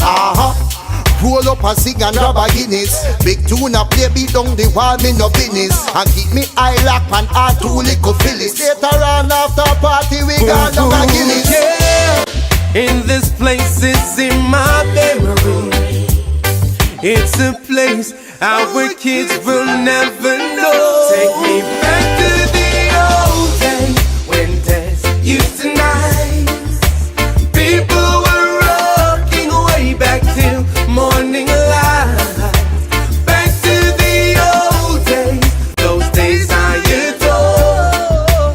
Lovers would hold on tight on the dance floor. Back to the old days. Back in the old days. Take me back to the old days when dads used to nice. People were rocking way back till morning light. Back to the old days, those days I adore. Lovers would hold on tight on the dance floor. Back to the old days. Back in the old days.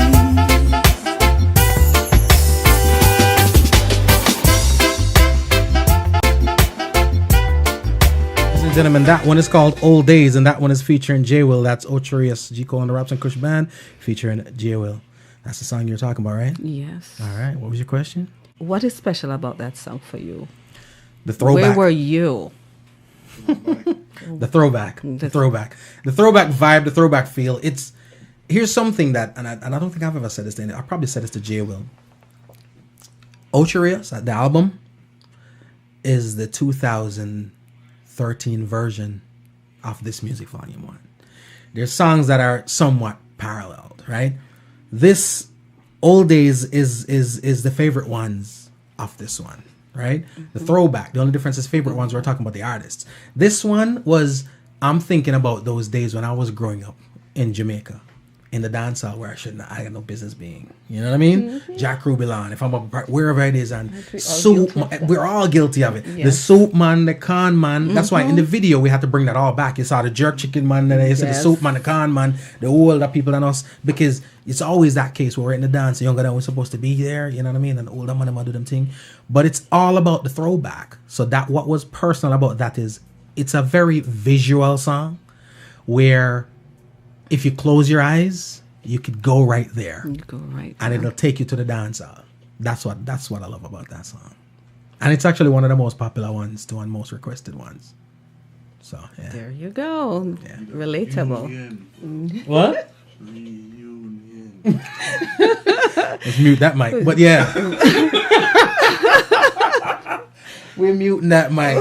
Go ahead, Hope. Oh my gosh. Can I get another song? Which one you want? When I. When I? Yes, Let's I go. understand that is your favorite. Let's play it and find out why. Yeah. Woo, woo, woo.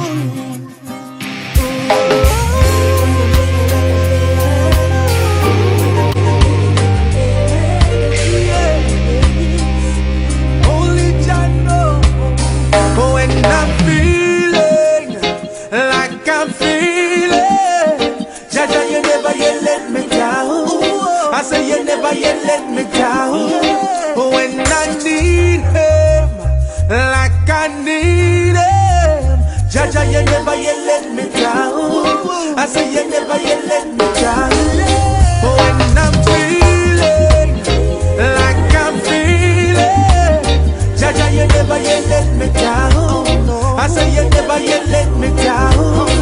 When I need him, like I need him, Jaja, you never yet let me down. I say you never yet let me down. Whenever things get tough, whenever things get hot, I pull a Moses and head up to the mountains. I fall upon my knees and then I pray non-stop. I send my blessings up, you let your blessings dry. That's what I've always done, what I've always seen. My granny always do, and she taught to me. I'ma teach to mine, my little kings and queens. Whoa, when I'm feeling like I'm feeling, Jaja, you never yet let me down. I say you never yet let me down. When I need him, like I need him, Jaja, you never yet let me down. I say you never yet let me down.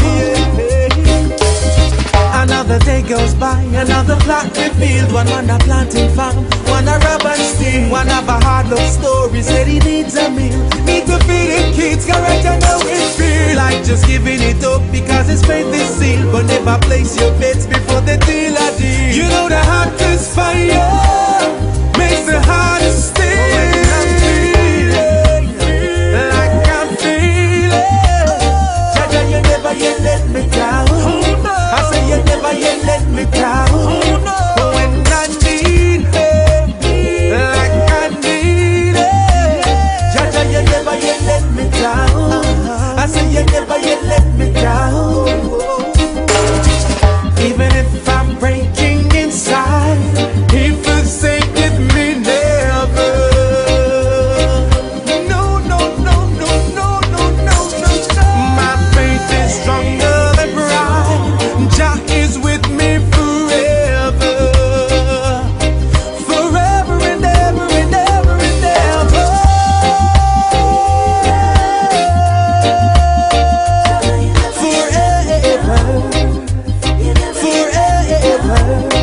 When I need him, like I need him, Jaja, you never yet let me down. I say you never yet let me down. When I'm feeling like I'm feeling, Jaja, you never yet let me down. I say you never yet let me down. I need him. Ladies and gentlemen, one is When I. It is from the conversation. It is also from the album Ocherius. When I. That was the second single off of that album. Wow. There you go, Hope. Your favorite wine? No, it's not necessarily my favorite. It is one that's near and dear to me. It's, you know, the thing about it is this. I hear artists say this all the time, and it sounds very cliche, but I'm kind of getting to the point where I gotta agree with them. It's like asking them who their favorite child is. You know what I mean? It's very, very hard to do so. Some people, you know who your least favorite is. But anyways, you know, I'll push for the favorite one. When I is, When I is, like I said, it's a very organic song. It's a song that I didn't intend to do that one. I was trying to, it's the rhythm with the Tessan Chin. I mean, I tried to do a love song, but that's what we ended up with. But it's my proclamation. I don't want to say, I'm not the most religious, I'm a spiritual person. Right. And as the song says, when I'm feeling how I'm feeling, Jaja never let me down. I have never been in a situation. This could be a long night, a long story, so I'm not going to go there. But I've had several situations where it's just praying myself out of it that got me out of it. You know what I mean? Pray, ask for something, ask for God for remedy a situation for me.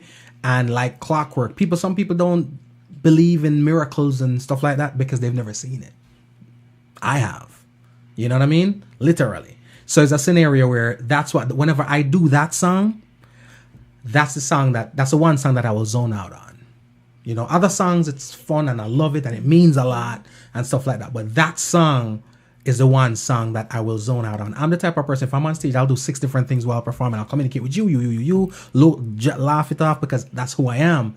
But when I'm doing that song, that's the only one that I'm kind of dialed in and kind of zoned out on. So that's what When I is for me. we now know what it took for you to create your album, and we have some background. Now let's discuss what led you to starting this podcast and doing your internet radio. The podcast is another organic thing. Like I mentioned, this studio first was not this way. It was for audio recording, for music. After we took a little break, I still had the stuff, and I was like, so what am I going to do with all this? But my father was retiring, and I was dealing with a lot of stuff for him in terms of getting him ready for retirement, investments, you know what I mean? Moving, he was in Georgia, so we got to go buy you a spot down here, we got to do this, we got to do that. And long story short, be a good. Long story short, when we're creating, I'm so thrown off now. Okay, so when we're taking care of all of that for him, I was having conversation with colleagues of mine, friends of mine, and I realized that while he wasn't great or it's not rich or whatever the case may be, most people I know weren't in the spot position that he was. He's good. You know what I'm saying? Mm-hmm. He's good. No, we could all use great, but he's good. So if we just put the pieces in the road, dial in on these investments, make sure that is that, you're comfortable, you could live. You know what I mean? Let's buy this spot over here. Let's just take care of that. You ain't got to worry about the mortgages. This is just getting everything done. But having conversations with others, I realized that very many of our parents aren't in that spot. They're not in that position. A lot of people you see right now that's working at 60-something years old, past retirement age, it's not because they love the job. It's because they have no choice. So I was having a conversation with a financial advisor, and I said, yo, do you mind if, this is important information.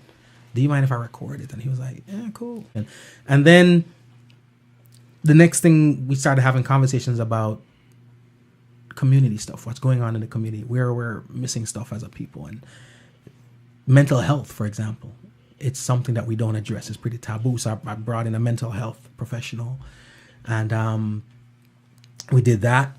We did sex trafficking. I talked to somebody who was a victim of sex trafficking, and it was supposed to be community based and stuff like that. However, I'm an artist, and music is my background, so I can't get away from that. Escape it. Mm-hmm. If I'm on YouTube now, it's like most people be on YouTube right now watching a music video. I'm on there watching interviews with my favorite artists because the music is always there, but I want to learn about you. So for me, when I got the opportunity to start talking to the musicians, Singing Melody is a good friend of mine, and but I've never had the Singing Melody story. Richie Daly is a good friend of mine. I've never had the Richie Daly story. So when I got the opportunity, I said, you know what? Let me first create something, because credibility is important. You have to, no matter who it is, if there's no credibility in you, they can't see the I won't say the benefit, but see something that is valued and, okay, this is not just BS. They're not going to come do it, right? They've got careers and stuff like that. So we brought them in, and it evolved from there. So now we are 41 episodes in, downloaded in over 48 different countries. We're on every platform that a podcast is available, and we've evolved from just 2 microphones and sitting down to the cameras, to YouTube, to the whole 9, to being mobile too, where we can take the platform all around. So we've got a host of stuff coming up, and anything that we deem relevant. We had the teenage talk. We brought in 4 teenagers, mic'd them up, spoke with an educator, and because a lot of times we talk about these teenagers and that they're not doing this and not doing that, and then we talk to everybody except the teenagers. True. You know what I mean? We'll criticize them, but we don't ever talk to them to find out exactly what's going on in their world. And if we want to be honest, that world that they live in right now is not the same world that we grew up in. No. I sound like an old man, but the truth is, it is what it is. It is what it is. So that's what it is. So the platform wasn't created for musicians and artists. It just evolved into being a lot of that. And I try to keep a balance. I'm always looking at it and saying, hey, let me see. But it was created for community stuff. And we're going to continue to do that. But we'll always grow, we'll always evolve. If there's no topic too great, there's certain things I don't like to have conversation about. I don't talk politics a lot. I don't talk religion a lot just because they're very polarizing. And right now it's time for galvanization. I'm not deep and big into the polarization, so I kind of stay away from that. Right. But you never know. You know what I mean? You just never know. Many of your listeners may not realize this, but Homegrown with G Cole is celebrating its 1-year anniversary. Happy anniversary and congrats on being successful. I wish you all your remaining plans for this spot is as rewarding. I appreciate that. Why internet radio? Internet radio. The thing about internet radio is I feel like, and this is just me, it has a wider reach than terrestrial radio. You know what I mean? And don't get it twisted. I'm not trying to say that I won't. There's some things in the future that I can't speak on until it happens. So I'm not ever going to tell you that I'm not interested and I won't be on terrestrial radio, because that does give credence and it does validate certain things. And there's a certain level of authenticity when it comes to radio that comes from terrestrial radio being on an FM feed and stuff like that. So we're working on some stuff. But when it comes to internet radio, marketing is a part of my background. Sales is a part of my background. So I have to look at where the numbers go, right? I got to look at the statistics. I can't ever stay away from that. And a lot of times the first step of the statistics is dialing it in back to you. I don't listen to terrestrial radio a lot. I'm on my tuning app, listening to a whole bunch of stuff. So that was the first thing. If I'm the consumer of that, then I know that it is being consumed. Right. So that's step one.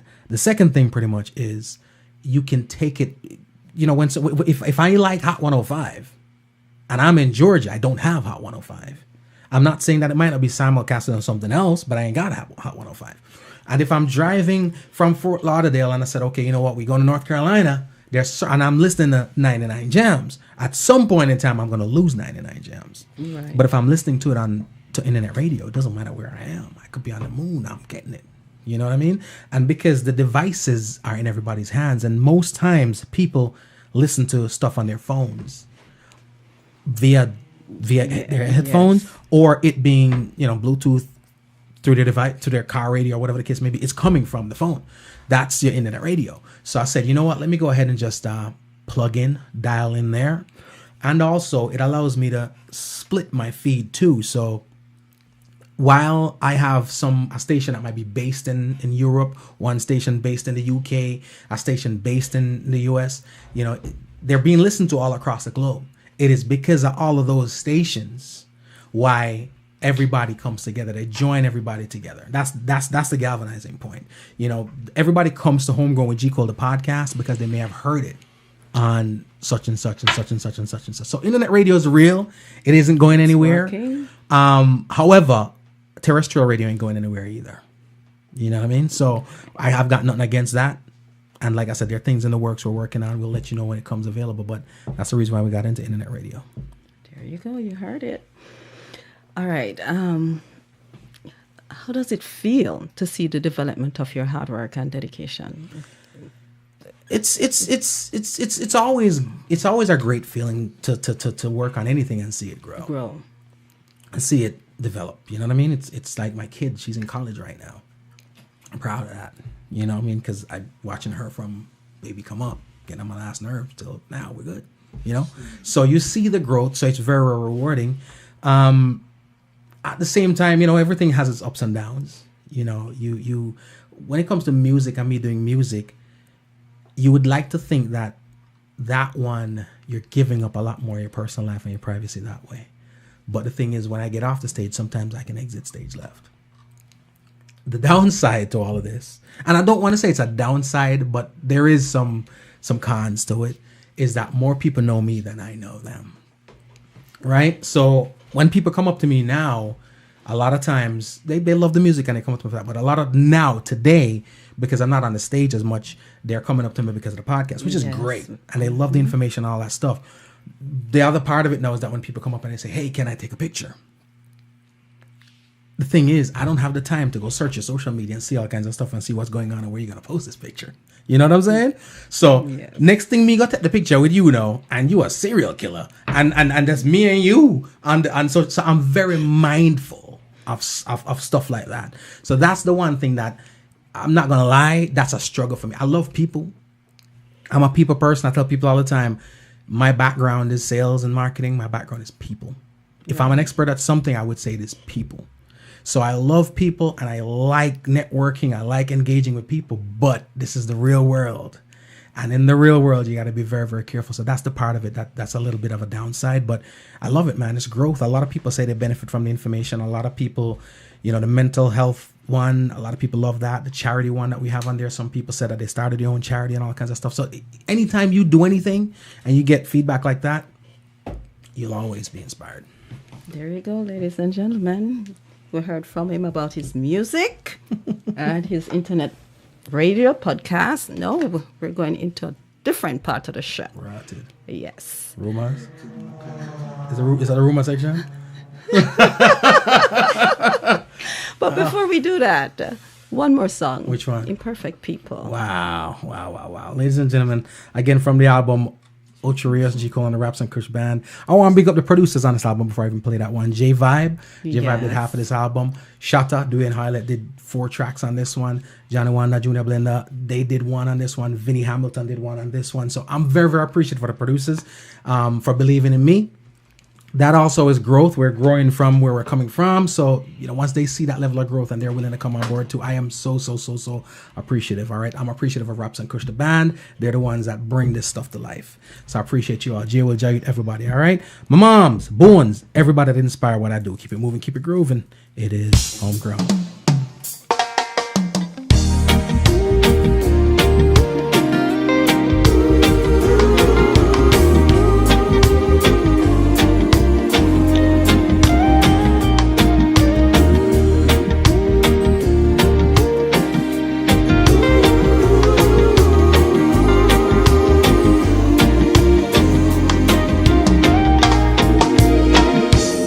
There are anomalies that happy, oh baby, every once upon a time. Like the way my heart was beating on that special night, your pretty eyes met mine. Yeah, the world will never see it, no baby. We're from totally different worlds. Oh yeah. But if only they could feel it, they would understand how much I love you, girl. Sometimes there's no rhyme or reason, no special sign from above.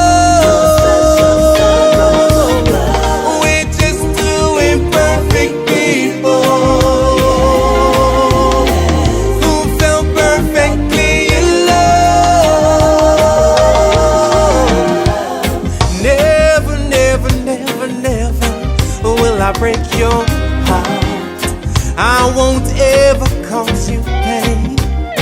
Now baby, let's just be those 2 links, baby, that will form that. Ladies and gentlemen, this one is called Imperfect People. I'm not your daddy's favorite. I'm not her daddy's favorite, but guess what? And your mom's no fan of mine. None of them like me. Oh, let's just do our thing and show the world our love can stand the test of time. Whoa, sometimes there's no rhyme or reason, no special sign from above. Ladies and gentlemen, that one is Imperfect People. Again, that one is from the album Ocherius. So that's the one that you wanted to hear, Hope? Yes. Okay. One of my favorite too. Thank you. Okay. I'm sure I'm not the only one that want to hear you take on some views or issues in the reggae industry. So let me ask. Burn them out. No, go on. No. Go on. Go ahead. It's all good. Oh my God. If there's anything that you could change in the music industry, what would it be and why? If there's anything I could change, boy, that's so fluid. It is. Because as I learn more, there's more things that you'd want to change. And the problem with that a lot of times is that one of the biggest part of the music industry is people, and you can't change them. So it's as far as changing, and I'm gonna narrow it down, not the music industry, but reggae music. If I could change anything, it would be our view on reggae music in terms of we don't sometimes see the value, so we treat it as a hustle more so than what it really is. A lot of people who are in reggae music, most of our musicians are artists today are auto work mechanic, auto work teacher, auto work something else, and it's just a default thing. You know what I mean? So they don't treat it with the reverence. They don't go ahead and try to master that craft as most others are. The one thing you could get away with mediocrity a lot more in reggae music than you can in most other genres, right? Reggae music, you can get away with the swag. If you have the swag, if you have the style, and whatever the case may be, you ain't got to be the best, whatever, you know. But I just think that the value of it, we don't place the right value on it, and I think educating people who are in the business of reggae music would probably be the major thing too. You know, like we have a lot of talented artists coming out of school right now, the Edna Manley School, musicians, artists, and stuff like that. But we don't see a lot of people coming out for the business side of it. You know what I mean? And that's the part of it that I think needs the most work. Where we need some managers, we need PR people. Yes. We you know what I mean? We need that side of the business to be more strengthened. But everybody wants to be an artist. You know what I mean? So if I could change anything, it would be that view. When we do this music, we need to present it the right way. We need to package it. Just have the right mindset. If the song the mix and master, don't put it out. If have people listen to it too. Do listening sessions like we used to do. You know what I mean? If it not sound right, no put it out. Don't put it out. You know what I mean? Because it affects everybody. It's a scale, and if whackness increases in volume, then it takes away the value of what we're doing. So that's probably, I know that's not a single word answer, but that's probably what I would change. What is your opinion? I know you talk a lot about the female artists in the reggae industry. Weren't they recognized that as much as they should? The female artists? Yes. I don't know. I honestly, that's a question. I ask that question every day because before I even go down the road of why they're not recognized, I a lot of times we talk about the cons, but we got to give credit where it's due. Right now, 2018, November 1st, is that what it is? There are more female artists out there getting a good shine than ever before. I've always said back in the day, you'd have a one artist here or two artists here or there, and then they split it up. Some are dancehall, some are reggae. Right now, there's more I can do a show for an hour and a half, 2 hours, and play straight female artists. I'm talking about new stuff. And nobody's weak. No weak fence, no weaklings. Everybody is dope. So let's put that out there first. As to why, it's the same reason we don't have a female president. It's cultural. You know what I mean? It's the truth is right about now. People just they're not accustomed to certain things, because when IKEA, if we're leveling the playing field, Right. the artist, the vocalist, the writer, the talent that she is, there are male vocalists, male artists, male talents that are not a fraction of talent that she is. That's on a bigger platform. But that's because it's a male-dominated business, and it has always been that way. You know what I mean? So I don't think we'll ever get away from that.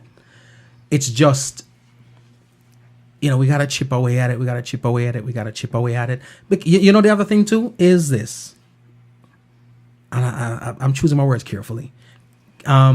It's like when, and this is probably illegal and it is wrong. It's like when people are hiring employees. A lot of times they used to not hire, or they're a little standoffish in terms of hiring women, because there's a lot of things you got to deal with. You got to deal with the workspace being acclimated to that, because now you have females in the workspace and you got to factor that dynamic in. You got to talk differently. You can't interact a certain way. You know what I mean? The locker room banter can't carry on because you have somebody else. And then the other thing is this: she could get pregnant. Now you got to pay for maternity leave. If we're getting technical, you know what I'm saying? It's all those little dynamics. We can't ignore the fact that the music business is a big business, and some of that factors into it too. So when you talk about people who are investing in artists, right about now, if you have an investor on a record label and them have a bad female artist, no, it is wrong, because it doesn't mean that the lady can't have her baby and come back and knock the thing out of the park. But if you have an investor and you have somebody and they got like a bad female artist, they got a bad male artist, right? At least there's a strong possibility I'm gonna have this artist all year. You never know what's gonna happen with the lady. And here's the other thing with the female artists too. You ready for this? Most of them have a man. There's a problem that too. Because a lot of times when they're out there doing what they do, that's a dynamic. I'm just keeping it real in terms of that's a dynamic that you got to factor in terms of her creativity and the whole nine. She's out there on the road doing her thing. Success. You have Mr. Insecure Joe at home.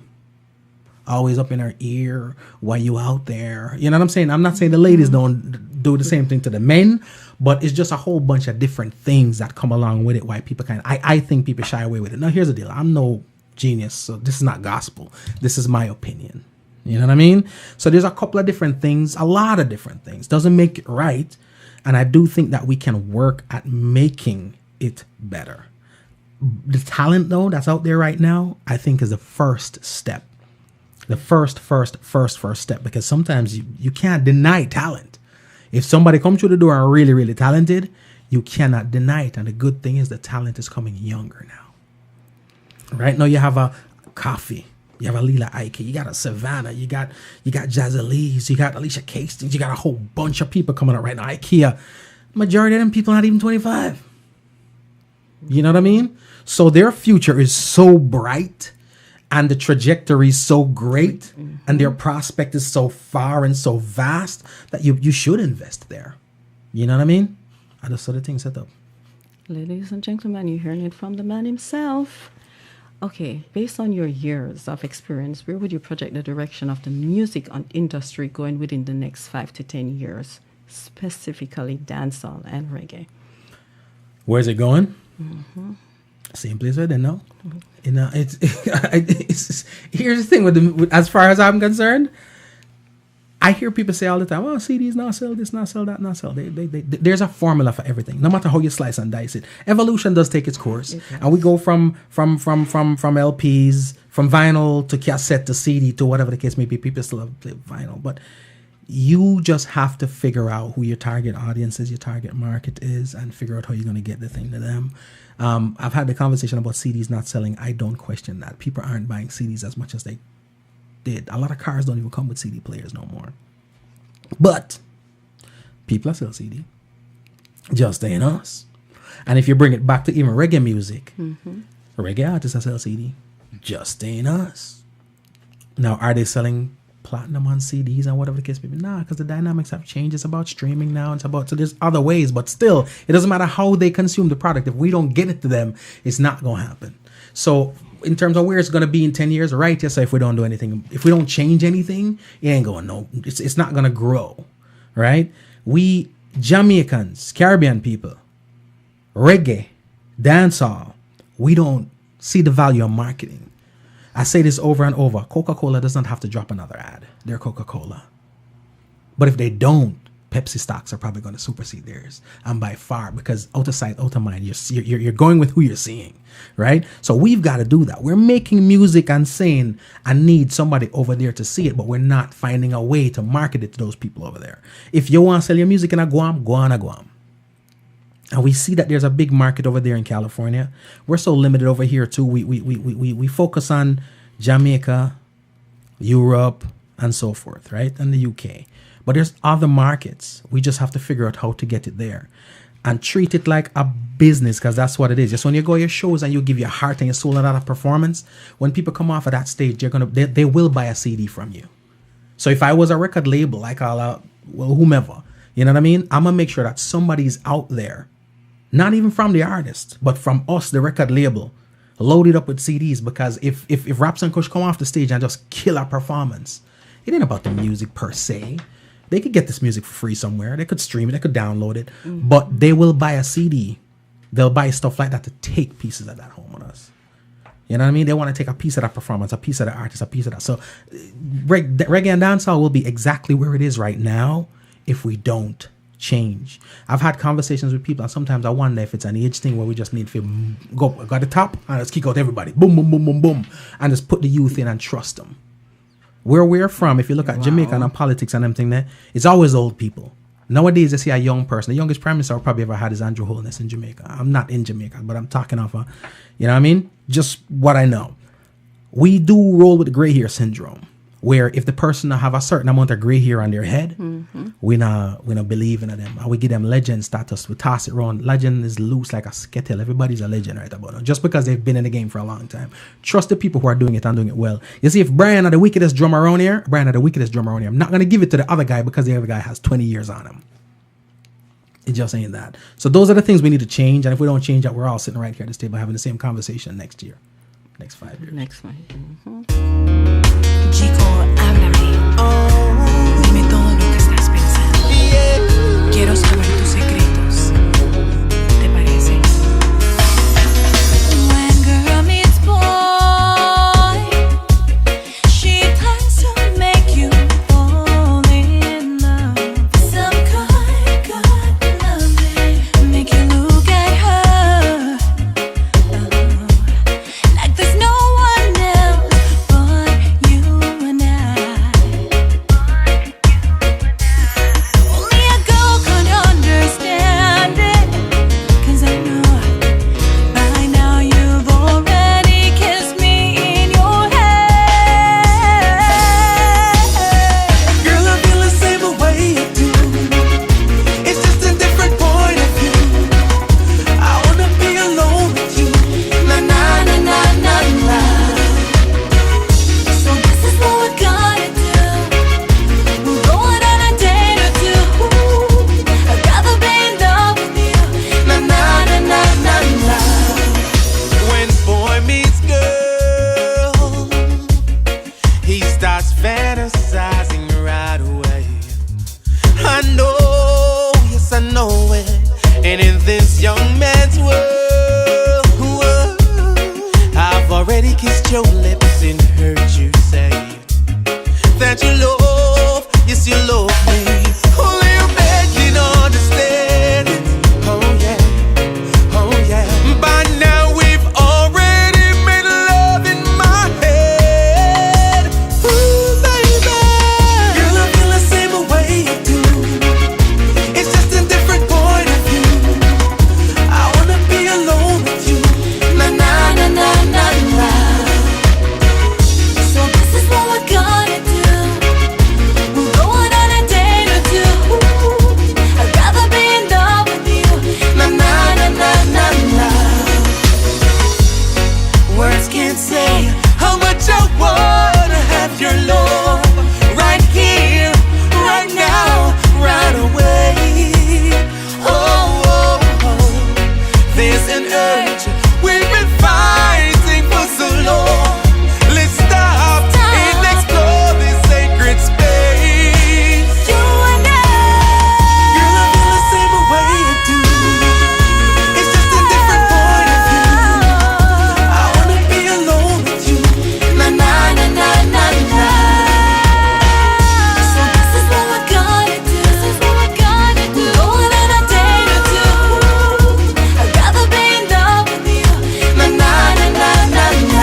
him out of here. Man, that sounds sexy. Yeah, we were talking about the social issues in the music industry. So I have 3 more questions to go. So let's get right back into it. Do you think that it's important as an upcoming artist in the reggae industry to believe that they're going to be the next big thing to hit the music industry before being scouted by the producer? Hell yeah. Doesn't matter what you're doing, you should believe that. Unless you don't have the talent. Here's the deal. There's a certain level of honesty that we need in order to succeed and to do whatever we do, right? Right. It doesn't matter what you're doing, sports, management, accounting, being a teacher, whatever the hell you're doing. If you're just not good at it, you just ain't good at it. If you're an artist and the music's not good, the music just ain't good. Let's just keep calling it what it is. You know what I mean? But if you have the talent, believe in yourself. Because there's no way, I'm never going to believe in somebody that doesn't believe in themselves.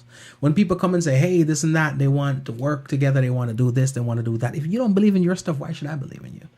And that the other side of that too is a lot of times people don't want to invest in themselves. If you don't want to invest in yourself, why should I invest in you? So it's a lot of that. So absolutely. If you've got that talent, hey man, you don't need anybody to tell you you're the greatest if you know you're the greatest. There we go. So. Okay. I've been around musicians for the majority of my life, and I noticed that the musicians of the past compared to now are so different in terms of maturity, discipline, and overall integrity. Do you believe that the caliber of musicians we have here in South Florida now is contributing to the decline in terms of need for live music? No. I think we've got so much talent here that it's actually saturated. You have so many bands and so many good bands. You have so many singers, good singers, so many artists, good producers, and so forth. We got a lot of them that it becomes so saturated that it depletes the value. A perfect example is this. A lot of the proprietors out there, they don't see the value and the reason to spend a certain amount of money on a band, a reggae band. Right. We've done venues before where we are killing on a weekly basis. We have our supporters and our fans that come out to see us. And the venue just can't see in paying us a certain amount of money. But they will give that money to another band from another genre. But when you come out, you don't see the same energy, the same amount of people there and whatever. So the reality of it is this. The product itself has been devalued. Reggae music as a whole, as the product, has been devalued. If I go out there and I say, okay, now I'm not going to take that, all they'll do is just call 3 more bands until one of them picks up and one will take it. No, I can't have a problem with that because everybody's got to feed their families. So I'm not going to ever tell somebody, don't accept this, don't accept that, because you may need it more than I do. You know what I'm saying? Right. So it's stuff like that. But we have the talent here. We have a lot of talent here. So I don't think talent is the issue. I think culture is a problem. Here's the thing. You say this thing called culture. A lot of things that we do, it's cultural.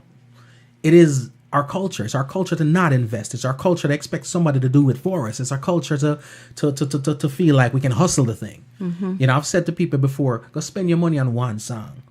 If you got $1,000 and you can take that $1,000, and I'm not saying it's going to cost that, but you know, sometimes based on who you know or whatever, it might cost less. But if you can invest $1,000 in one song to make it on the same level with your competition, and don't get it twisted, they're all your competition. When Tarrus Riley drops a song, I'm a big fan, but he is the competition. When Morgan Heritage drops a song, I'm a big fan, but he is the competition. And when it's a competition, I'm not literally competing with him, but there's a standard. And if he's up here and I'm down here, I'm wasting my time. So I'd rather you do that than come back to me with 5 songs and tell me, say, yo, I spend $1,000 on 5 songs, $200 pop. No matter, here's the deal. If you walk into a car dealership right about now and I spend 10 grand and you spend 30, you've got a better car than I do. Let's just call it what it is. True. You get what you pay for. Yes. So go invest in yourself. Do it right. You know, you see, there's an artist named Ruffy who's investing in his craft. He's doing his thing. He's doing his thing. And like I said to him, and this part of it has nothing to do with him. Talent never will supersede hard work. It's imperative to have that talent. But the most talented people aren't the most successful, and the most successful people aren't the most talented. So the thing is, there's other dynamics that are very, very, very, very important. And the hard work is one. But one thing pretty much is quality assurance. making sure that you're never going to put something out that's not up to a certain standard. Quality. Quality assurance is important. So that's one of the biggest issues. Quality assurance and the whole culture of reggae music and how we treat it, it comes from the top. Right now, the big names and big players in reggae music, they don't treat the music the way it's supposed to be. You know what I mean? Have conversations with them. They don't think innovatively. They don't think about, okay, what next? Radio stations. You know, they don't think that there's many things. I had a conversation with my Virgin TC the other day, you know, talking about what radio stations can do to help and to promote the culture while helping themselves. Partnerships are important. Creating your brand, strategizing with that brand so that people will want to partner with you. But they don't do that. We have it's almost like we got the underground radio station mentality. Yes. And we can't get away from it. We've got to realize that this thing ain't mainstream enough. Now, this is my opinion, and some people may not agree. I don't think from a revenue standpoint, reggae music will ever generate what some other genres do. And the reason for that is it was never created on that. Some other genres were created on materialism. They were created on, we talk about the bling and let's get up and money, and that's, reggae music didn't come from that. It doesn't mean you can't do well with it because they're rich reggae musicians. But at the end of the day, I don't ever foresee a stage where the reggae music, if you put the top reggae musician on that stage and the top hip hop musician on that stage and the top R&B musician on that stage, I don't think they're ever going to be paid the same. I just don't think so. Because from a commercial standpoint, you know, when you talk about love and peace and all them things there, as your core, it's about love, it's about fellow man, it's about kumbaya, it's about, you know what I mean, Mark Hill, some love song and that, some vibes and that, but that's your core and your base. And the other person's core and base is selling alcohol and rims and gold and diamonds and pearls. That's their foundation. So you can't really keep up with that. But it doesn't mean that you're not supposed to survive and survive well off of it. It's just, I don't think they're on the same platform. Yeah. But that's just my opinion. That's looking back, knowing what you know now. What advice would you give the younger version of yourself? What advice would I give to myself? You know, the funny thing is I ask that question a lot of people and I've never had it asked of me. I know I'm realizing how hard a question that is to answer. The reason why it's a little challenging for me to answer that question is because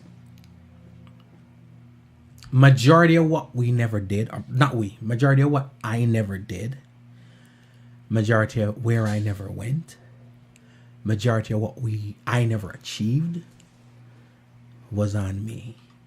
And truthfully, I didn't do what it took to achieve that because the compromises that the sacrifice that it came with, I wasn't willing to. So I don't know what I would tell my younger self, because put it this way, most musicians that I know that are successful musicians, there's a sacrifice that was made. Sometimes it's the kids, you know, it's the family. You might have sacrificed the first marriage, or, you know what I mean? Sometimes people right now are happy and they have a family now and all that stuff. Yeah. But there's a child, or there's a couple children, and there's a wife or ex-wife or whatever that suffered as a result. I wasn't willing to do that. You know what I mean? Mm-hmm. And no matter how far back in time I go, I wasn't gonna. So the route I took, which is I put out the music when I have something to say, I put out the music when I'm passionate about it, I would still take that route. I still would. The advice, any changes that I would tell my younger self to do would not have been music related. It would have been in my personal life. You know what I mean? Mm-hmm. But music wise, I learned a lot. I put myself in the positions to learn a lot. Mm-hmm. I enjoyed it. Still, I'm enjoying it.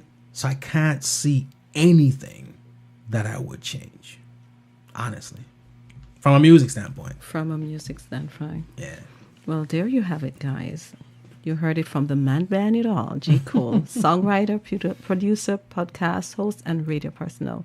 The why, the how, the when, and what next. As always, we love your continued support, and thanks for tuning in on this episode of Homegrown with G Cole. Wow, home broke the internet.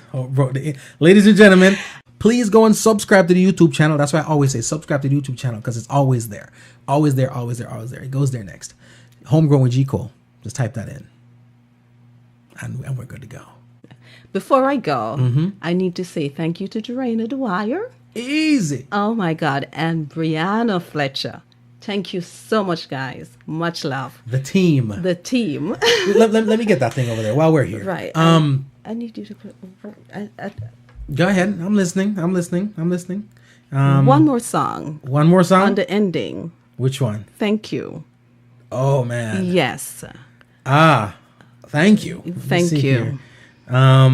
This, ladies and gentlemen, is from the album This Music, Volume 1, Return to Vintage. And yes. yeah, I've never been asked to play this one before. Yes. All right. So please listen closely, ladies and gentlemen. Let me go ahead tell and you a drop lot about this. the man himself. Wow. Yes. Here we go. It's cool, you know? Yeah, man, true. Yo, G, you want to say something before we left? Yeah. Thanks very, very much to you all for taking the time out to sit and vibe with me, and for listening to the personification of my thoughts as I express them on this CD, or on this record is what I should probably say. Thanks for all the fans that picked this up, and also for the DJs who play the music and take it to all those places that I can't physically be, and allow so many the world over to see the world through the eyes that I see. And as I proclaim that all I have and all that I am is because Jaja sends his blessings come my way, and in the same breath allows me to express to the Empress that I think of her all day. Now as I, or should I say we, embark upon this musical journey, I ask for your faith and for your understanding. Forgive me if I stray or sail away, because this life, this music, can be so demanding. My baby, Joey, you're my princess. You're my heart, the air that I breathe. You're my very soul. You're certainly the adhesive that keeps this already shattered case of me whole. And to my mom and the many mothers who raised me, without you, life wouldn't mean a thing. Your love and faith in me is appreciated and resonates in every note that I sing. These words of color, these words of veil, I'm grateful that I have a chance to share. Feel free to stop me and ask me to clarify if anything that I say on here is unclear. So thanks again for checking us out on Volume 1. See you again on Volume 2. We're still working on Volume 2. Wow. You know, I don't listen. The thing, I very seldom listen to, Brian will tell you. If you ever hear me listen to my stuff, it's because I got a show and I don't remember the words, honestly. But like the stuff, like especially since this is the first one, I probably, when we're performing, there's probably about 5 or 6 songs off of it that I perform a lot. So, you know, we do that. But stuff like those, I don't ever, I really, so listening back to that now, I haven't heard that in ages. Wow, Hope. Yes. Wow. Speak of the man himself. Yes.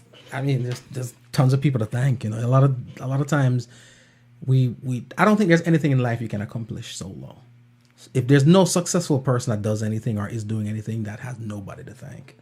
You know, it takes a village. It takes a village, and we've got to have a muse. My muse was always my child. Yes. As I grew, then my wife and my child. We all have a muse. We all need a muse. If not, then why? You know, we need inspiration. So it was imperative that I give them the credit on that one. So yeah, wow. Yes. I'm a mom. Everybody, my brother Bones, a whole bunch. It's one of them situations where we put all the credits in here too, because I always had there was another virgin of mine on radio, Sir Rockwell, who had one morning on his show, he was talking about somebody had released a song and there was just, or CD or whatever, and there was just no credits in there. It's just one liner, but there were pages. It's just pages were consumed with pictures of themselves, and then some fine lines crediting whatever. For me, it's important that, everybody's got to get their just rewards. And right now, when I talk about this album, I'm talking about Purpose Chung, I'm talking about Gamal, I'm talking about Kwame, I'm talking about Garkin, I'm talking about J-Will, I'm talking about Jayut, I'm talking about Sharty, I'm talking about Teely, I'm talking about Auntie, you hear her on the skit there. Yes. I'm talking about Bones, I'm talking about Nez Digi. I could go on. They're all Junior Butler, Juanito Ruiz, Art, You know what I mean? A lot of people. So just thanks. Appreciate y'all. There you go. I love it. Ladies and gentlemen, there you have it. Thank you so much for tuning in. It has indeed been a pleasure. Remember, subscribe to the podcast. It is available on iTunes, Spotify, TuneIn, Google Play, Stitcher, iHeartRadio, any podcast platform you choose to use. Hope, thank you so much. Thank you. I appreciate for allowing it. me to do. Oh my God, this fantastic interview. Am I gonna put this out there? Yes. Okay. Please. All right. So apparently, Angie and Lee are having an event. It's a birthday celebration. 50 Shades of Black, the Mask Edition. It's an elegant affair. It's Saturday, November 10th. And it's going to be entertainment by Juxifier, DJ Assassin, DJ Blacks. It's hosted by DJ Gaddafi. And of course, my brother TC Flex will be there also. You don't know anywhere TC, that's always a vibes. All right. So Angie and Lee, birthday celebration, 50 Shades of Black Mask Edition. Elegant affair, Saturday, November 10th.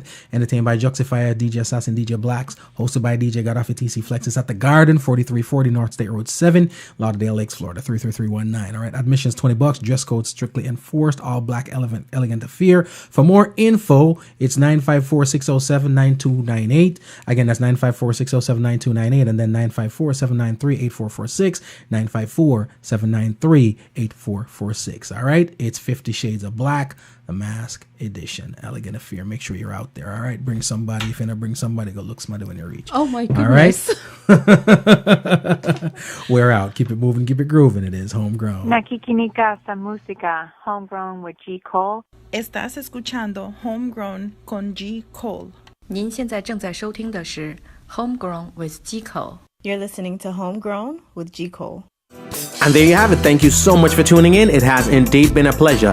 Remember, be safe, be kind, and be good to each other. My name is G Cole, and this is Homegrown.